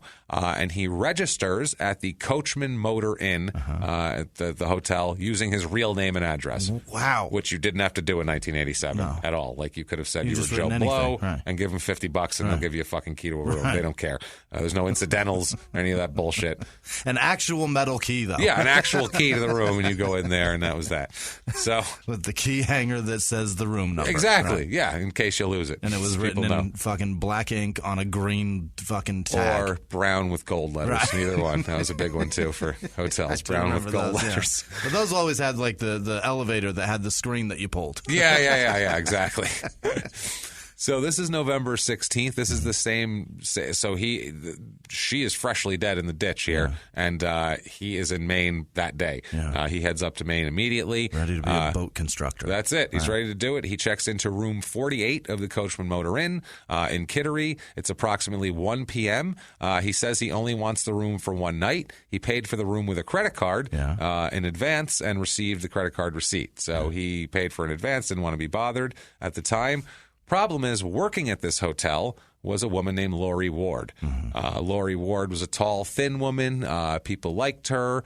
She lives her sister and family lives in Rockville. They all said she was very pretty. She called herself an ugly duckling, but her sister said that no one else felt that way about her. The pretty girls always say that. They always do, especially the tall ones. Right. Well, the tall ones, they're just like they feel too tall in the seventh grade. I will climb that tree. That's what I was going to say. It's not a bad thing. So I would look stupid having sex with a tall woman, but God damn it, I can't wait to try it. So she was at this time, Lori Ward was living with her parents in Portsmouth, New Hampshire. She's taking classes at the University of New Hampshire, and she's working part-time at the Coachman Motor Inn. So she's just making pocket money and shit after that. She said that after Christmas, because this is November, she was just going to work through the Christmas season and then stop working to concentrate on her degree, her veterinary degree that she wanted. So she wanted to quit this. She's just making a little extra holiday money, and then she was going to help sick dogs. Buckle down for school. Yeah. She absolutely did. That was the huge thing with her was animals. Okay. They say even as a little girl, she loved animals. When she was about 10, she got a miniature poodle and named her Misty. She still has this poodle. What's with his victims having poodles? That's so weird, right? Another poodle. It was the family's dog, but the poodle loved her and followed her everywhere. It was like that was her dog, basically. Now, he arrived at 1:30. Sometime between 5:24 and 6:30 p.m., Lori Ward was shot and killed and sexually assaulted. Jesus. Also, she was sexually assaulted, and she was put into these, you know how like every hotel has that little room they go into behind the counter where they, I don't know what's in there, copy machine or something. Tiny toothpaste. All their little tiny toothbrushes and toothpaste, and that's where they found her, in that little room behind the front desk there. They end up, what they do is the Kittery Police Department respond to a distress call from the motel, and that's where they discover her there. Oken takes off from there because fuck this night's stay. Obviously, he didn't plan on doing this. Right. I feel like, does he get drunk and then have the balls to do it? Because I feel like he got there at 1:30, so 4 hours went by. He had time to do whatever, get drunk, whatever the fucking case was. Otherwise, he wouldn't. I doubt that he would have paid for a night in advance and with a credit card, especially, and all that. If he was planning on killing this woman, real name, he would have just assaulted her, shot her, left her there, and took off without ever checking in, I would imagine. It's fucking brazen and ballsy as shit to do it and then put her behind the front desk. Yeah. Like, Yeah, you're dragging a dead in. woman into a closet, or maybe he did it in there. Who knows? That's what I think. He killed her in there because he sexually assaulted her, too. So I imagine that wasn't right behind the counter in case somebody walked in. He did that with all the shit that I forgot. That's so horrible. Yeah, man, that's bad shit. All the tiny deodorant and the fucking mouthwash. This is terrible. It's fucking awful. So the Kittery Police Department, they find her there.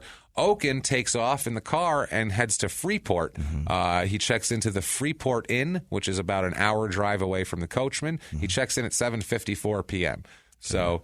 yeah, he killed her, hopped in the car, gets up there. Right. Yeah, gets up there. Now, about 1 hour before checkout, so we're talking about 10 a.m., 11 a.m. in the morning here the next morning, November 17th. So he's had a busy day. Yeah. He left down there with the car, killed his sister-in-law, killed another poor woman, and stuffed her in her little room. Right.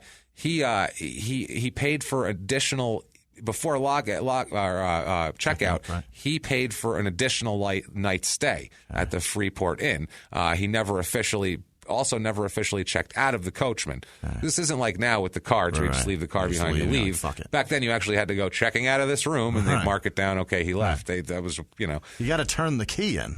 That's what you did. You literally had to. Here's that key. Maid, right? Yeah. Exactly. That's exactly what it was.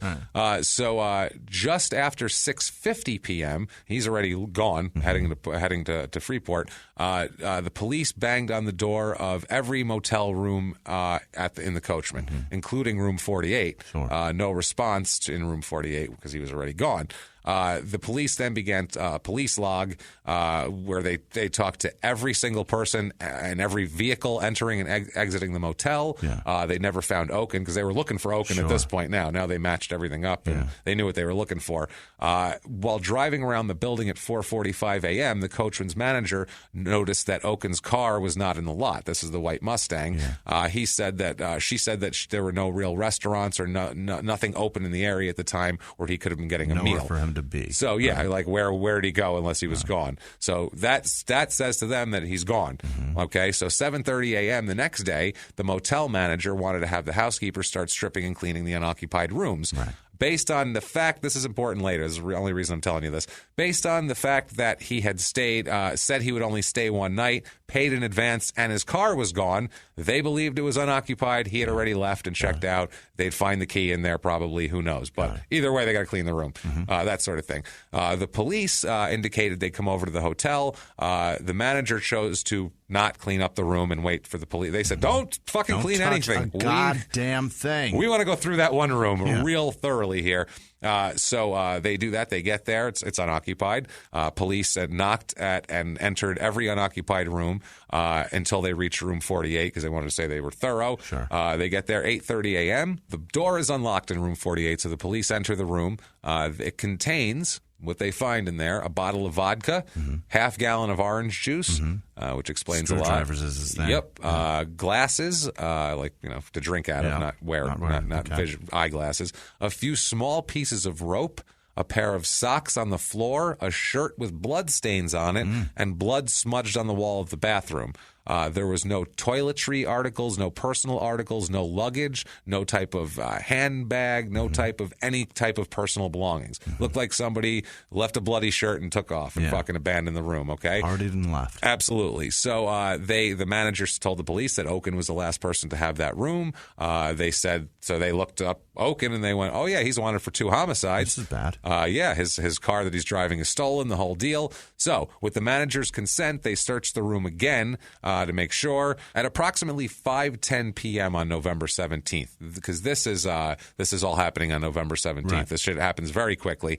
About 5:10 p.m., Oken is contacted by the Freeport police. And they were trying to persuade him to surrender peacefully. Yeah. They're like, look, dude, we know who you are. Right. We know where you are. Yeah. We're outside. Yeah. They found the key outside in his car. They found the key, room 48 coachman key in his car. So they're like, you need to come the fuck out. By the way, also at the coachman, $300 was missing from the cash register. So that's what that girl's life is worth, $300 to him. I'm sure he wanted to sexually assault her anyway, probably based on his history. Right. But $300 is the bottom line there. The thought of somebody on the run is crazy. What you're going to run from hotel to hotel? You got $300 in your pocket? Ridiculous. How far do you think you're going to fucking go? So stupid. And luckily, this motel's manager heard the radio report about the murder and had a description of the Mustang. And then this guy, 10 minutes later, pulls in with a fucking white Mustang. And they're like, well, that seems right. So they called the police to say, I think this is the guy you want. Yeah. And then the cops showed up and were like, that's the car we want. So yeah probably. Mustang and running around like this and stealing is like, this is very male Thelma and Louise. But the rape is going the other way. Say minus any righteousness at all. Right. That's the difference here. Is he going to flip this shit into the Grand Canyon? What's his end game here? This doesn't make any sense. Fucking hope so at this point. I wish he would. He talks on the phone with the police negotiators for a few minutes. And then he yells out, I'm coming out, don't shoot. Okay. He comes out of room 215 unarmed. He surrenders peacefully to Maine State Police. More than 20, they had 20 officers and a bunch of tactical units surrounding this is like all hands on deck. Because I don't know, he's armed everywhere. Right. Police, when they enter the room, when they enter his car, they find not only the key, they find bloodstains all over because he's been transporting a dead woman before. Also, they find an AR-15 rifle. Whoa. So he's got a fucking machine gun and a .380 caliber automatic pistol. Yeah. This is the one used to kill both Patricia Hurt and Lori Ward. Wow. Forensics match it up, or ballistics match it up to them.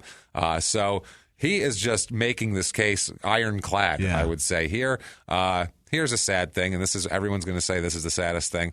After Lori Ward's murder, Misty the poodle stopped eating and died. Oh, my God. Yeah, so that was how sad even the dog was sad. The dog was like, nobody knows how to pet me. Nobody knows how to pet me. I have weird fur. I quit. And died. That's bananas. So that's so fucking sad, yeah. Dogs are fucking great. Aren't they? So that's amazing. Yeah, so people are like, what the fuck, basically. Yeah. He ends up, they arrest him, obviously. They didn't, give him a talking to and then let him go. Right. Talked to him for a couple hours. I said, I think he learned his lesson. I think it only ended the way it did because that AR-15 was in the car. That's what I'm saying. Or he was sober. Yeah. Or both. Or both. Yeah. He's like, I'm not drunk and I don't have my weapon. So they don't know what to make of this shit with him because it's not your normal guy. Yeah. He's a married guy. He's a younger guy. He's got a family. They're like, what is he doing?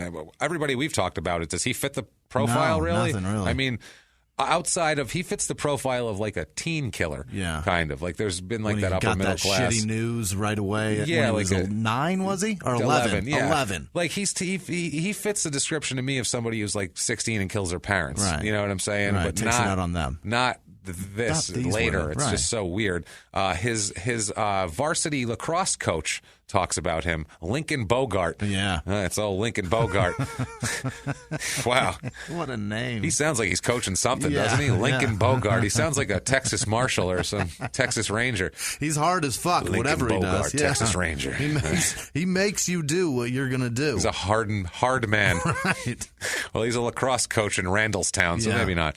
He says, quote, lots of kids have tendencies where they might take the wrong road, but Steve wasn't one of them. There was nothing abnormal about him. As far as a sex maniac killer, I never saw it. He was a nice guy and got A's in all my classes. Mm-hmm. So that's what I mean. We don't usually hear that. Usually it's they're troubled or something like that here. The Kittery, Maine police chief, Edward Strong, said the Lori Ward murder was extremely difficult for him because at the time his daughter was the same age as her, which is anytime we hear about 16-year-old girls, I'm like, no, Jesus. He said, quote, the poor girl was working her way through school and putting herself through college. Oken just checked into the motel and a couple hours later murdered her. This individual brutally murdered the three women. I have no doubt in my mind that he would have murdered again if we wouldn't have caught him, I would say. Yeah. He said, I've never in my law enforcement career seen a person who deserves the death penalty more than this individual. I'm just glad they have the death penalty in Maryland. Because they don't have it in Maine at this point, but they just got it back in Maryland. Okay. So everyone's kind of... Let's get him down to Maryland ASAP. What do you say, guys? Let's jumpstart our machines. Let's go ahead and do that. So they have the trial, obviously. He does not plead or anything like that. Nothing. No plea. He's going for it. He claims in the court proceedings that he couldn't even remember what happened. He claimed before. He couldn't remember what happened the night that Garvin, that Dawn was killed.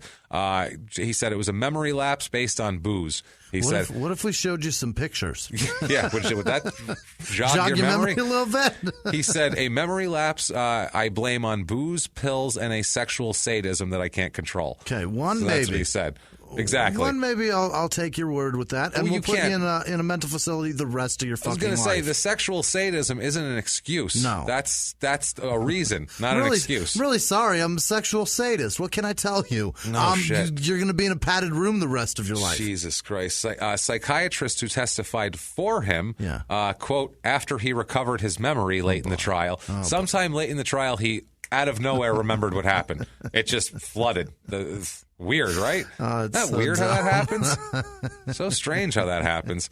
And the psychiatrist got from him the details of what he did to Garvin. And I mean, it's fucking ridiculous. Let a court hear that. That was his first one? That was that we know of, yeah. That's a really, really vicious, quote-unquote, first crime. It's vicious, and B, it is fucking brazen. Yeah. It's the actions of to be able to talk someone into something, especially if you're impaired, and then be able to go through with that. Right. That's that's surprising that's a first kill. Yeah. Like that doesn't seem like it. And taking it as far as he did with condiments involved. He foreign assaulted objects. That poor it's fucking woman, crazy. He really did. They say that the evidence obviously was strong. They had a murder weapon. They found in his possession in his home. They found the portion of rubber that they found at the house, a little thing of rubber matched up to a chunk of Oken's tennis shoe also. So you can't get many more dead to rights than this guy in evidence. How do you get to such a point that you're beating somebody that a piece of your shoe comes off? And you don't even notice. You don't even know. Wow. Wow. That's insane, right? Also, like I said, several witnesses. They had all the neighborhood witnesses go, yeah, that's the guy who tried to get in my house and knocked on the door and all that sort of thing here. Apparently, I'm lucky to be alive. Yeah, and apparently he'd been doing this for a couple days prior to this. Like, he just kept going back and seeing if anybody would crack and let him in. Like, he was like, I'm going to kill somebody. I'll come back tomorrow if I have to. But someone's getting raped. If you're looking for rainbow trout, you don't quit after the first time you bait it. That's true, man. You pick another spot and maybe a different lure. Try a different bait. That's what happens, man. Put some power bait on there. Put a hot dog. Put some corn. You'll figure it out. Fuck, man. So January 18th, 1991, the jury here, he entered a plea of not criminally responsible, obviously, and the trial was bifurcated. We've talked about that before. Basically, it was a bifurcated hearing on issues of guilt or innocence and criminal responsibility. He elected to have the court decide whether or not he was criminally responsible based on his fucking, his mental whatever the hell. So the jury says, fuck yeah, you are. They convict him here on first-degree murder of Dawn Garvin, first-degree burglary, and use of a handgun in the commission of a violent crime. Okay. So we have sentencing. That is it's some aggravating shit right there. Because there's burglary, there's sexual assault. So January 25th, 1991 is the sentencing hearing. Oken's own expert testified on cross-examination during this sentencing phase. Shit that is not good for him. He said, quote, I was told by Mr. Oken that he approached the victim outside the apartment, asked if he could use the phone, made his way into her apartment, looked about, shut the door, took out a gun, and asked that she get undressed. He asked her to begin masturbating. He masturbated. At the same time, he then asked her to get up and perform oral sex on him. He then pushed her back. He got on top of her and he tried to rape her. He did it in multiple different positions. He even tried to go the back route. He got up at some point. Yeah, I like what you did. That seemed less. I don't know. He got up at some point. Goes into the kitchen because he's having trouble performing. Yeah, and so he is mad at her because obviously that's her fault. Obviously, that's what all these fucking guys think. So he goes back into the kitchen and brings back a bottle. And I didn't tell you what it was before because I didn't want to. But it's a Jerky's hot sauce bottle. No. Yeah, it makes it worse for some reason. Yeah. I don't know why, but it makes it so much fucking worse. Ketchup at least doesn't burn. This is vicious. Hot sauce bottle. How do you look through the pantry and be like, this is the one? Yes. Well, he forced her to masturbate with the bottle. He forced her to whatever with herself with the bottle. While he was masturbating at the same time. Hold on. So he couldn't get it up. No, he couldn't finish. Okay. That was his problem. Listen, I can't come unless you use this. So he was trying. Yeah, he's like, fuck. What the fuck? Put this in you and make it work. Right. And he's a sick fuck. And this is crazy this talk. This is insane. This is all very rough. Yeah. I'm very uncomfortable telling you this if I'm being fucking honest with you. I don't blame you. It's horrific. So he is masturbating at the same time, and then he became angry because he couldn't finish. Yeah. And so he killed her. He became angry that he couldn't finish, so he shot her. You're not hot enough, apparently. Or you're not doing whatever it is that I need you to do. I have rage at my own fault. At my own shitty dick. My dick sucks, so that's your fault. People need to die because my dick sucks. Do you know how few people have to be in a room for me to come? That's what I'm saying. So this guy. It's ridiculous. Fuck. So the jury hears all of this bullshit here. Yeah. Obviously, this isn't going to be good if you're judging what to do from someone and you hear about hot sauce bottles. Yeah. So the jury says, you, sir, may fuck off. Yeah. That is a death penalty for you, asshole. The trial judge also imposes sentences of life imprisonment for the first-degree sexual offense and a consecutive term of 20 years for the burglary and a consecutive term of 20 years for the use of a handgun in commission of a crime. Yeah. He, of course, appeals everything. But that and his lawyer said my client told me all of this. Yeah, not his lawyer, as like a doctor, a psychiatrist. Oh my God! And he's going, "What the fuck?" Well, shut up. Everything that he's told is it's a court thing. Like that's what he's there for. He's sitting there doing the fucking cut it out motion. He's there saying, "This is how disturbed I am." Okay. Keep going. Say how disturbed I am, so they'll think I'm disturbed. Well, that's a big His dumb only move. shot was he couldn't go up there and be like, "I'm really a nice guy." Right. They'd be like, "No, you're fucking not." Right. I'll give you one, which I won't. But even if we gave you one, there's two more, dickhead. So you're not a nice fucking guy. His only hope was, I'm so look how depraved I am. That's not normal. Obviously, I'm crazy. Put me in an institution. So he's also sentenced for Patricia Hurt. He's sentenced to life down there in Maryland, and he's sentenced to life in Maine also for the Lori Ward. Way to go, Kittery. So everybody convicts him all around. I mean, it's open and shut, these cases. His parents are behind him 100%. This is what I mean. Yeah. My parents would be like, we never fucking met him before. Who is he? Don't fucking know him. These parents are like, we love you still. Right. Holy shit. James who? I never heard of him. Never heard of him. My dad'd be like, my name's James. I don't know if that's who you're talking to. I didn't do anything. I didn't kill anybody. Let me show you my Harley. Yeah, I got a nice Harley. Not me, but my dad. His parents, from the time of the arrest, unconditional support. They pay his expensive legal and psychiatric bills. Wow. They spend time with him. His father said, quote, he is my son. It's horrible. We close our eyes sometimes and hope it will all go away, but then you realize it happened and it's a fact and you have to deal with it. Wow. No shit. Oken files a motion to suppress all evidence obtained during the police's warrantless entry into room 48 of the hotel. Really? That's what he's doing. He's saying this whole thing. This is annoying here. He's saying they need a motion. They need a warrant to search the room, and they're saying you abandoned the room. So no, that's why I told you all of his shit was gone, no toiletries, no personal effects, and his car was gone from the middle of the night. So they said he checked out. Right. So the way they're looking at it, it's an unoccupied room what he's also trying to do, not only to get that evidence suppressed, but they're trying to say that evidence led to the discovery of the other evidence found at his room at the Freeport Inn, the search of his automobiles, all of his statements to the police, and the search of his person. He says all that should be thrown out. Yeah. Everything. Basically everything but his house. Yeah. Which would still be enough plenty. Because that had the gun that had shot Dawn. So you're still at the fucking death penalty. That's just one. He's trying to do that here, which still that's the one that's the important one. Right. So, I mean, they're all important. It's not the people, but that's the important one legally because that's the one that's going to kill him here.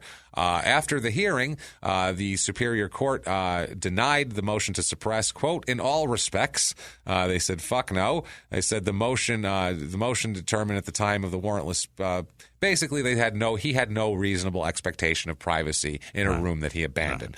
He also found there was nothing to taint the later searches in Freeport because there was no illegality into the initial entry in the coachman. So eat dick, sir. They also found they're trying to the jury found as an aggravating factor that Oken committed the murder while committing or attempting to commit a first-degree sexual offense. So it says this is the court document here. With respect to the statutory mitigating circumstances, the jury was not able to unanimously agree that any existed. Nevertheless, one or more of the jurors, but fewer than all 12, did find the following mitigating circumstances to exist. The fact that he has an existing life sentence, sexual sadism, and substance abuse. Now, they say that their review of similar cases reveals that death sentences have been imposed in a number of cases where the aggravating circumstance of the murder was that the defendant committed it while committing or attempting to commit a sexual offense in the first degree on the victim. Considering Oken and the heinous nature of the crime, we conclude that the death sentence was neither excessive nor disproportionate. We are also satisfied that his death sentence was not imposed under the influence of passion, prejudice, or any arbitrary factors other than we really want this piece of shit to die. I never want that said about me. Ever. No, all of that sounds terrible. Yeah. Satisfied that death sentence was not imposed under influence of passion, prejudice, or any arbitrary factors. We want this guy to die so bad, is what they're fucking saying here. Oken argues that there's advice on whether he's supposed to testify or not is a thing, apparently. He asks advice, and it's a really weird exchange where the judge asks him if he's had an opportunity to consult with his counsel in respect to testifying or not. He says he has. Then they ask him if he's going to testify or not, and he says, I have not come to a decision on that. I'd like to wait until the report of the prosecution's psychiatrist. Got it. The judge says, well, that's not going to be presented because their case is over. Right. We've moved on to you now. Right. So whatever the fuck he says, are you goddamn testifying or not? So he says that he talked to the doctor last night and that now he's not going to testify. Okay. So he says he won't testify, and he's saying that both his lawyer gave him bad advice and the judge steered him toward not testifying, which hurt him. Yeah, that's what he's trying to say. No, dude. Nobody. It's never going to hurt you. He's blaming the judge. It's never going to hurt you to not talk. Exactly. Especially this asshole, because they got him dead to rights and everything. So why was the 2 guns that killed 2 women, 3 women in your fucking possession? Can I decline to testify now? Now that I'm up here, can I say no? I had a couple. Can I go? Because I was going to tell you I was drinking, but it seems silly to. Have you had one? It seems silly to say now when we're sitting here. It seemed like a good excuse at the time, but now that I'm in court, you guys are all looking at me kind of funny. I feel like maybe I didn't make the right call. Do you use Tropicana or Minute Maid? Because I think I can make a really good one for you right now. Can I not do this now? Please. Can I change my mind? Can I get a drink? Is there a waitress going to come around to this section? Is there a server serving here? Would you like to testify? I would. Did you murder? I don't think I want to do this anymore. I changed my mind. Jesus Christ, man. So the appeals court says, in light of this record, we find no clear indication that the trial court's advice regarding Oken's right to testify had any influence on his decision not to testify. They said he acknowledged consulting with the defense counsel. He had all the advice in the world. Then he was given additional opportunity to consult with his attorney about testifying after the judge gave his advice. Therefore, he did not knowingly or intelligently volunteer. Fuck you is what they say. Eat shit. There's several women that aren't alive now. Can we not talk about your appeals anymore, too? Fuck, he's got one more. Oh, boy. His pretrial suppression motions. He says that the hearing court erred in denying his motion to suppress evidence seized in a search of his home in Maryland. That's the other one. On November 16th from his person, his arrest in Maine.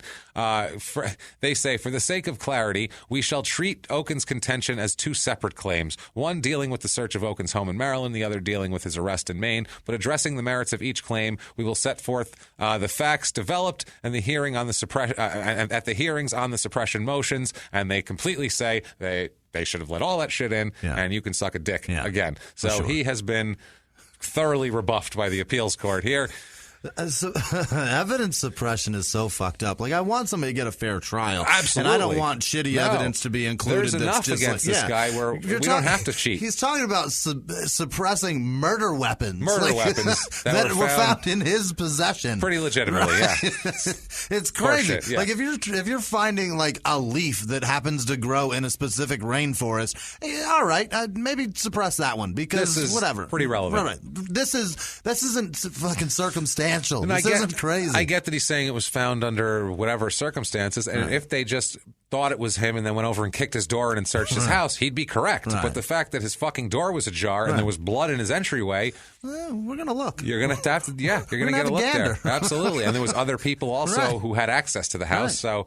Your fault, asshole, here. So, he admits to his crimes later on.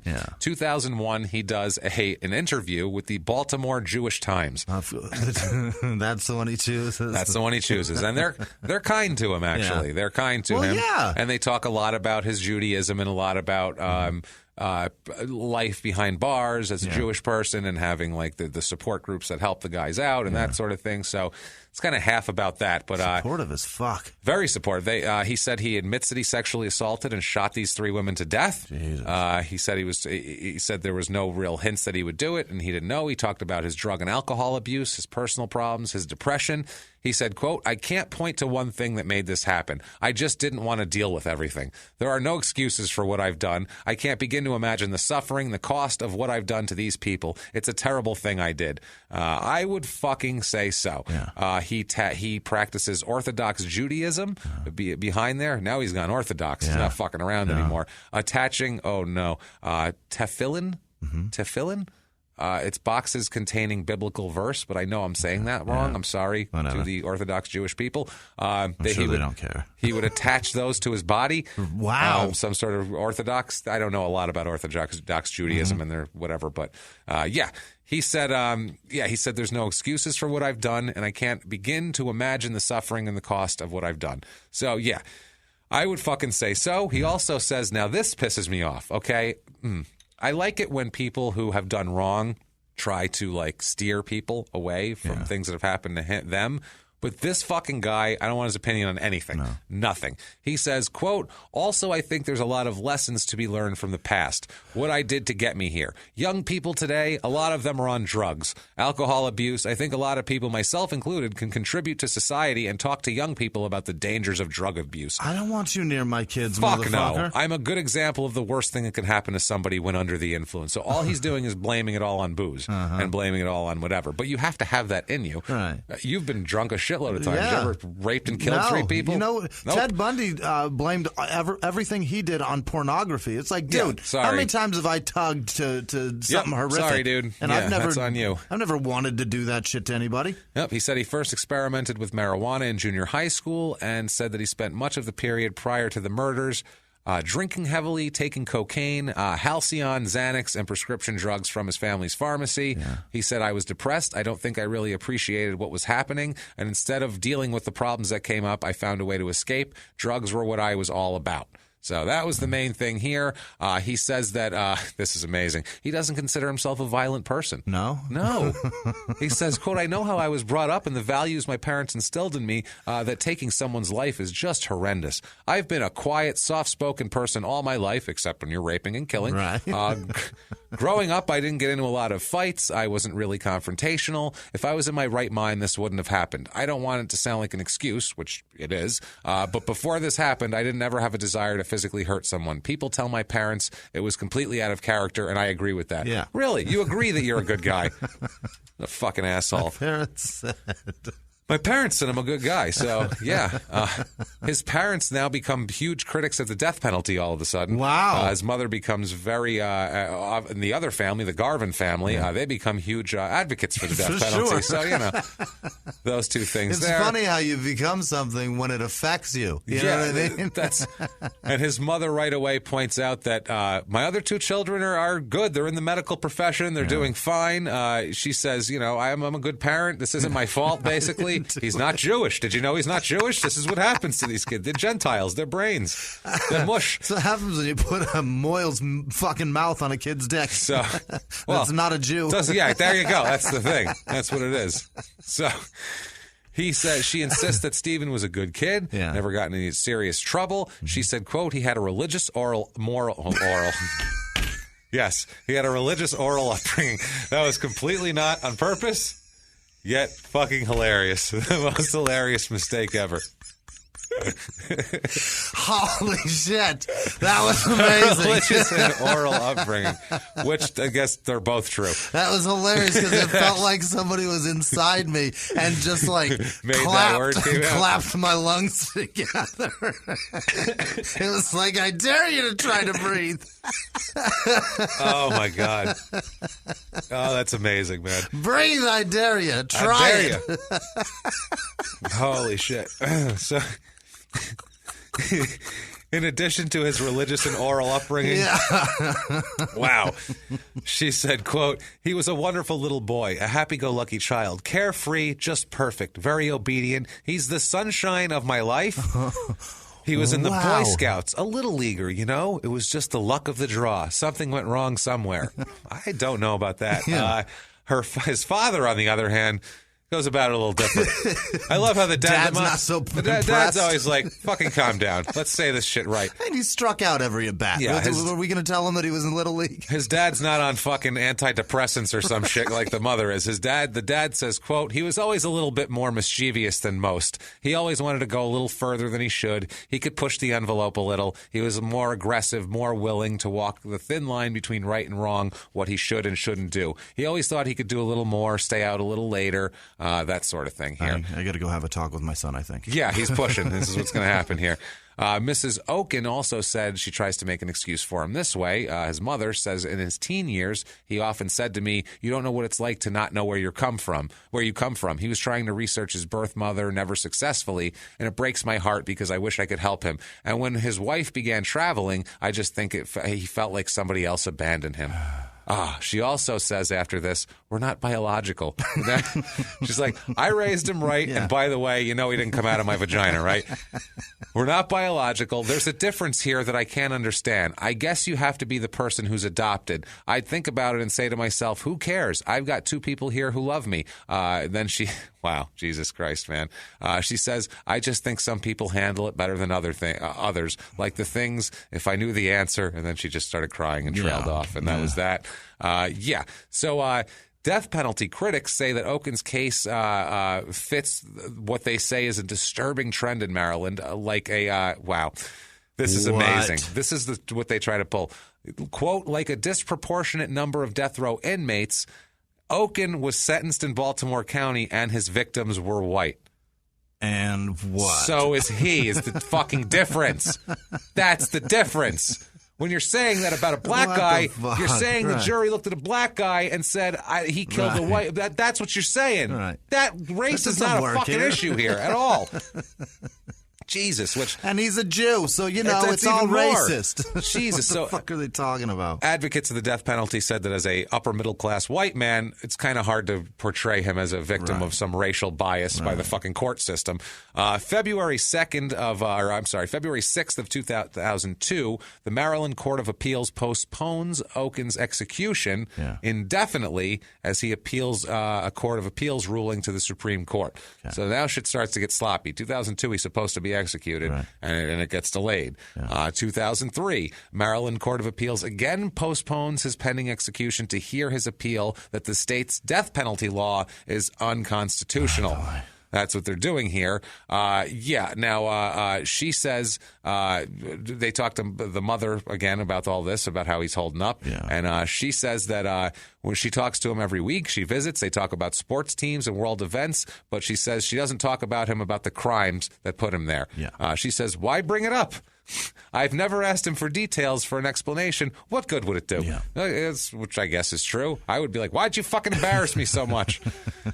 Wow. Now, it never comes up. How does that never come up? That's what I mean. How? When every time, the only reason you're going to see him where he's at is because of it. How does it never come up? Now she said she tries to avoid talking to him about his upcoming execution because she said, quote, it's hard to make conversation without him getting upset or me getting upset. There will be plenty of time for me to be upset later. Right now, I try to keep him laughing and smiling. Holy shit. Yeah, I mean, that's the whole, that's what the deterrent is supposed to be, that it's not a fucking happy time. It's not joke time anymore. That's the thing. And then in June 1st, he's moved to solitary confinement for preparation for the execution. And that's when his mom can visit him every day, 30 to 45 minutes a day. She comes. Now, Fred, Garvin, Dawn's brother, he's got a different take on this fucking whole thing here. He says, quote, Stephen Oken thought he was above God, and he destroyed the lives of so many people. People who do that, what he did can't be helped. He raped my sister in a horrible manner and got a kick out of it, and then he shot her twice in the head and killed her. That's how my father found her. I don't even care if he's Jewish or Arabic or what. If he goes to God and God forgives him, so be it. But as long as he's dead, eventually he's going to pay for what he did. He needs to accept his judgment and die for his crimes. He should suffer. And then he says, let Stephen Oken know I'm not going anywhere until he's dead. I won't rest. That guy's fucking pissed. And I like him because I would feel the same way if I was him. He should suffer. But I would want to be able to do it, not the fucking court, because I have a weird thing about that. I think he's kind of the same way. I think he's feels on board. like he'd be like, let me in that fucking cell. Sure, I'll end this shit right now. So April 26th, 2004, the Supreme Court declines to hear his appeal of the Maryland Court of Appeals decision. Within hours of this, a third death warrant is signed, setting his execution for the week of June 14th. June 9th, the Maryland Court of Appeals refuses to delay the execution. So that's that. So he's got 5 days, a work week, to figure it out. He's got that. June 15th, a U.S. district judge issues an indefinite stay of execution. June 16th, a federal appellate court upholds the stay of execution. What the fuck? Yes, he's trying to say that it is cruel and unusual punishment because when you're stuck with the needle, it cuts deep into your flesh. Well, and that's cruel and unusual punishment. That's where your vein is, bro. So, get to it. That's what they're trying to say there. That's ridiculous. People freaked out when they posted it on the website, the court did, about the decision, because that's what they do with these appellate cases. People went nuts about it. They were super fucking pissed off. They said, "What else? We got what's a more humane way? What the fuck are you talking about? You go to sleep. I don't understand. Well, you want to lay on a flat piece of metal and then we drop a super heavy flat piece of metal on him? I mean, it's over. No shit, man. Oh, Jesus Christ. So I agree. Now, June 17th, he appeared to have at least another month when the federal appeals court upheld the stay. But then the U.S. Supreme Court steps in later that day and says, kill him. Let's do it. Fuck this guy. Yeah. They had a ton of additional appeals, which meant nothing. The U.S. Supreme Court vacates a stay of execution an hour before scheduled execution. His lawyers pursued the last remaining options to delay the death. They finally go to the Governor Bob Ehrlich Jr. That's a bad sign. Yeah. He issued a statement saying that his sympathies lie with the families of all those involved in this heinous crime. Yep. So that's a good thing to say, I would say. The families through all of this they're into this. The other families here, they're excited. Betty Romano says that this is the closest we've ever come. She's to him actually dying, so she's very excited. She says to the prosecutor, quote, if this falls through, it will be a disaster. And then she has signs in her car windows urging people to, quote, join us at the execution for Stephen J. Oken, free admission. There will be punch and pie. Punch and pie. Yeah, free admission, she says. I'm like, okay. She's got a fucking sense of humor. She says it's been a hellish emotional roller coaster, all these delays back and forth, which I would imagine it would be for everybody, his parents, everybody, I would assume. Finally, they said they deny his clemency. The judge, the governor finally denies his clemency, and it's execution day, June 17, 2004. His parents said goodbye to him and went home at 3 p.m. to not see it. This was told by Rabbi Jacob Max, who counseled Stephen for about 90 minutes. The rabbi says he was very much at peace. This was all after all this. At the beginning of the day, it didn't look like he was going to get executed, and then by the end of the day, he's walking to the chamber, which is fucking weird, I would say here. Now, he wrote a letter before he died, addressed to the governor that denied him clemency here. He said in the letter, they said that he talked about how sorry he was. It was a letter sent to show remorse. Got it. That was it. And yeah, he said that he asked that the family make it public, whatever. So he has a lot of apologies to make here. His last meal. Yeah. I know you're interested in that. Last meal, not very exciting, Jimmy. No? Chicken patty with potatoes and gravy, green beans, marble cake, milk, and fruit punch. What is a chicken patty? Is that the fucking like a chicken patty? Yeah, like breaded, like. Did he have like a sandwich? I believe so. Or just the patty? Quote: "It was the standard meal that happened to come up in the meal rotation today." The prison spokesperson said he just took the regular meal. As he goes in, he wore a gray jumpsuit in place of his orange jumpsuit that he should have. They said he was anything but combative. He was chuckling and chatting with a Roman Catholic priest in the death chamber, where they just give him a bunch of choices. He's like, I might be Catholic. Send that in. I don't know what I am, so just send everybody. Or did he just make a bunch of Catholic jokes to him, and he's like, I'm Jewish, right? Yeah, hey, this is funny, right? So, Rabbi, so this guy and you walk into a bar, right? So you two walk into a bar. And then I raped the bartender, and then they go, just go ahead and kill this guy. Let's do this. Now, shortly before 9 p.m., because that's the scheduled execution date, they're chanting.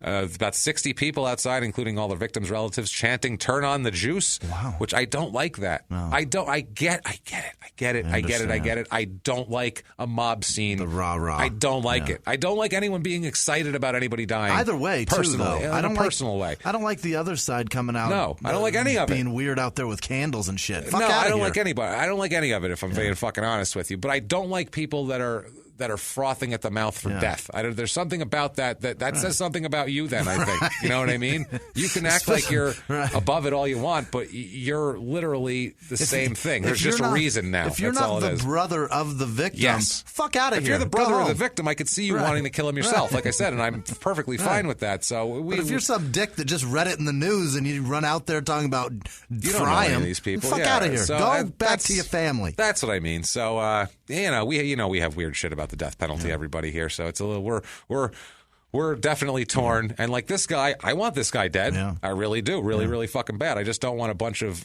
normal people to chant "Turn on the juice" outside. I don't think that's very classy.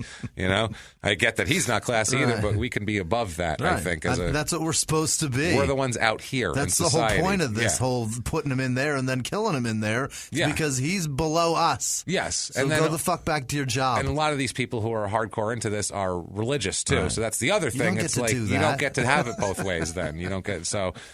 I don't know. So, so weird. When the word spread 9/11, he began receiving the chemicals. He said the attorney said that he talked to him beforehand. He said the guy, Oken knew there was nothing left to talk about. The attorney said I told him he wouldn't be alone, that we'd all be there for him. He said, wow, Jesus Christ. Then the lawyer said, quote, he was a good man. Huh. He was not a monster. He was sick. He was mentally ill. You should not kill mentally ill people. He's an asshole is what I think he is, honestly. So he heaves a few times after the drugs are administered, and he's fucking dead at 9:18. 7 minutes. 7 minutes. That's fast. That's pretty fast. That's pretty humane. They were chanting "Justice has been served," which is a long chant, I would say. That's not the best chant. You can pick something better than that. The mother, Betty Romano, watched the execution. Yeah. She got to see it. She said, quote, My family has been put through hell for 17 years. Stephen Oken has been brought to justice. The only problem is that Stephen Oken died in peace, and my daughter didn't have the luxury to die in peace like I saw him die tonight. Yeah. Totally get her feeling that way. Absolutely. The Hurt family, Patricia's daughters, Monique is a nurse midwife, and Jessica is a guidance guidance counselor, the one who had the two kids and twins on the way. She was just saying that they all got along so well and they missed her mom. Her daughter said, we were 3 peas in a pod, which makes sense.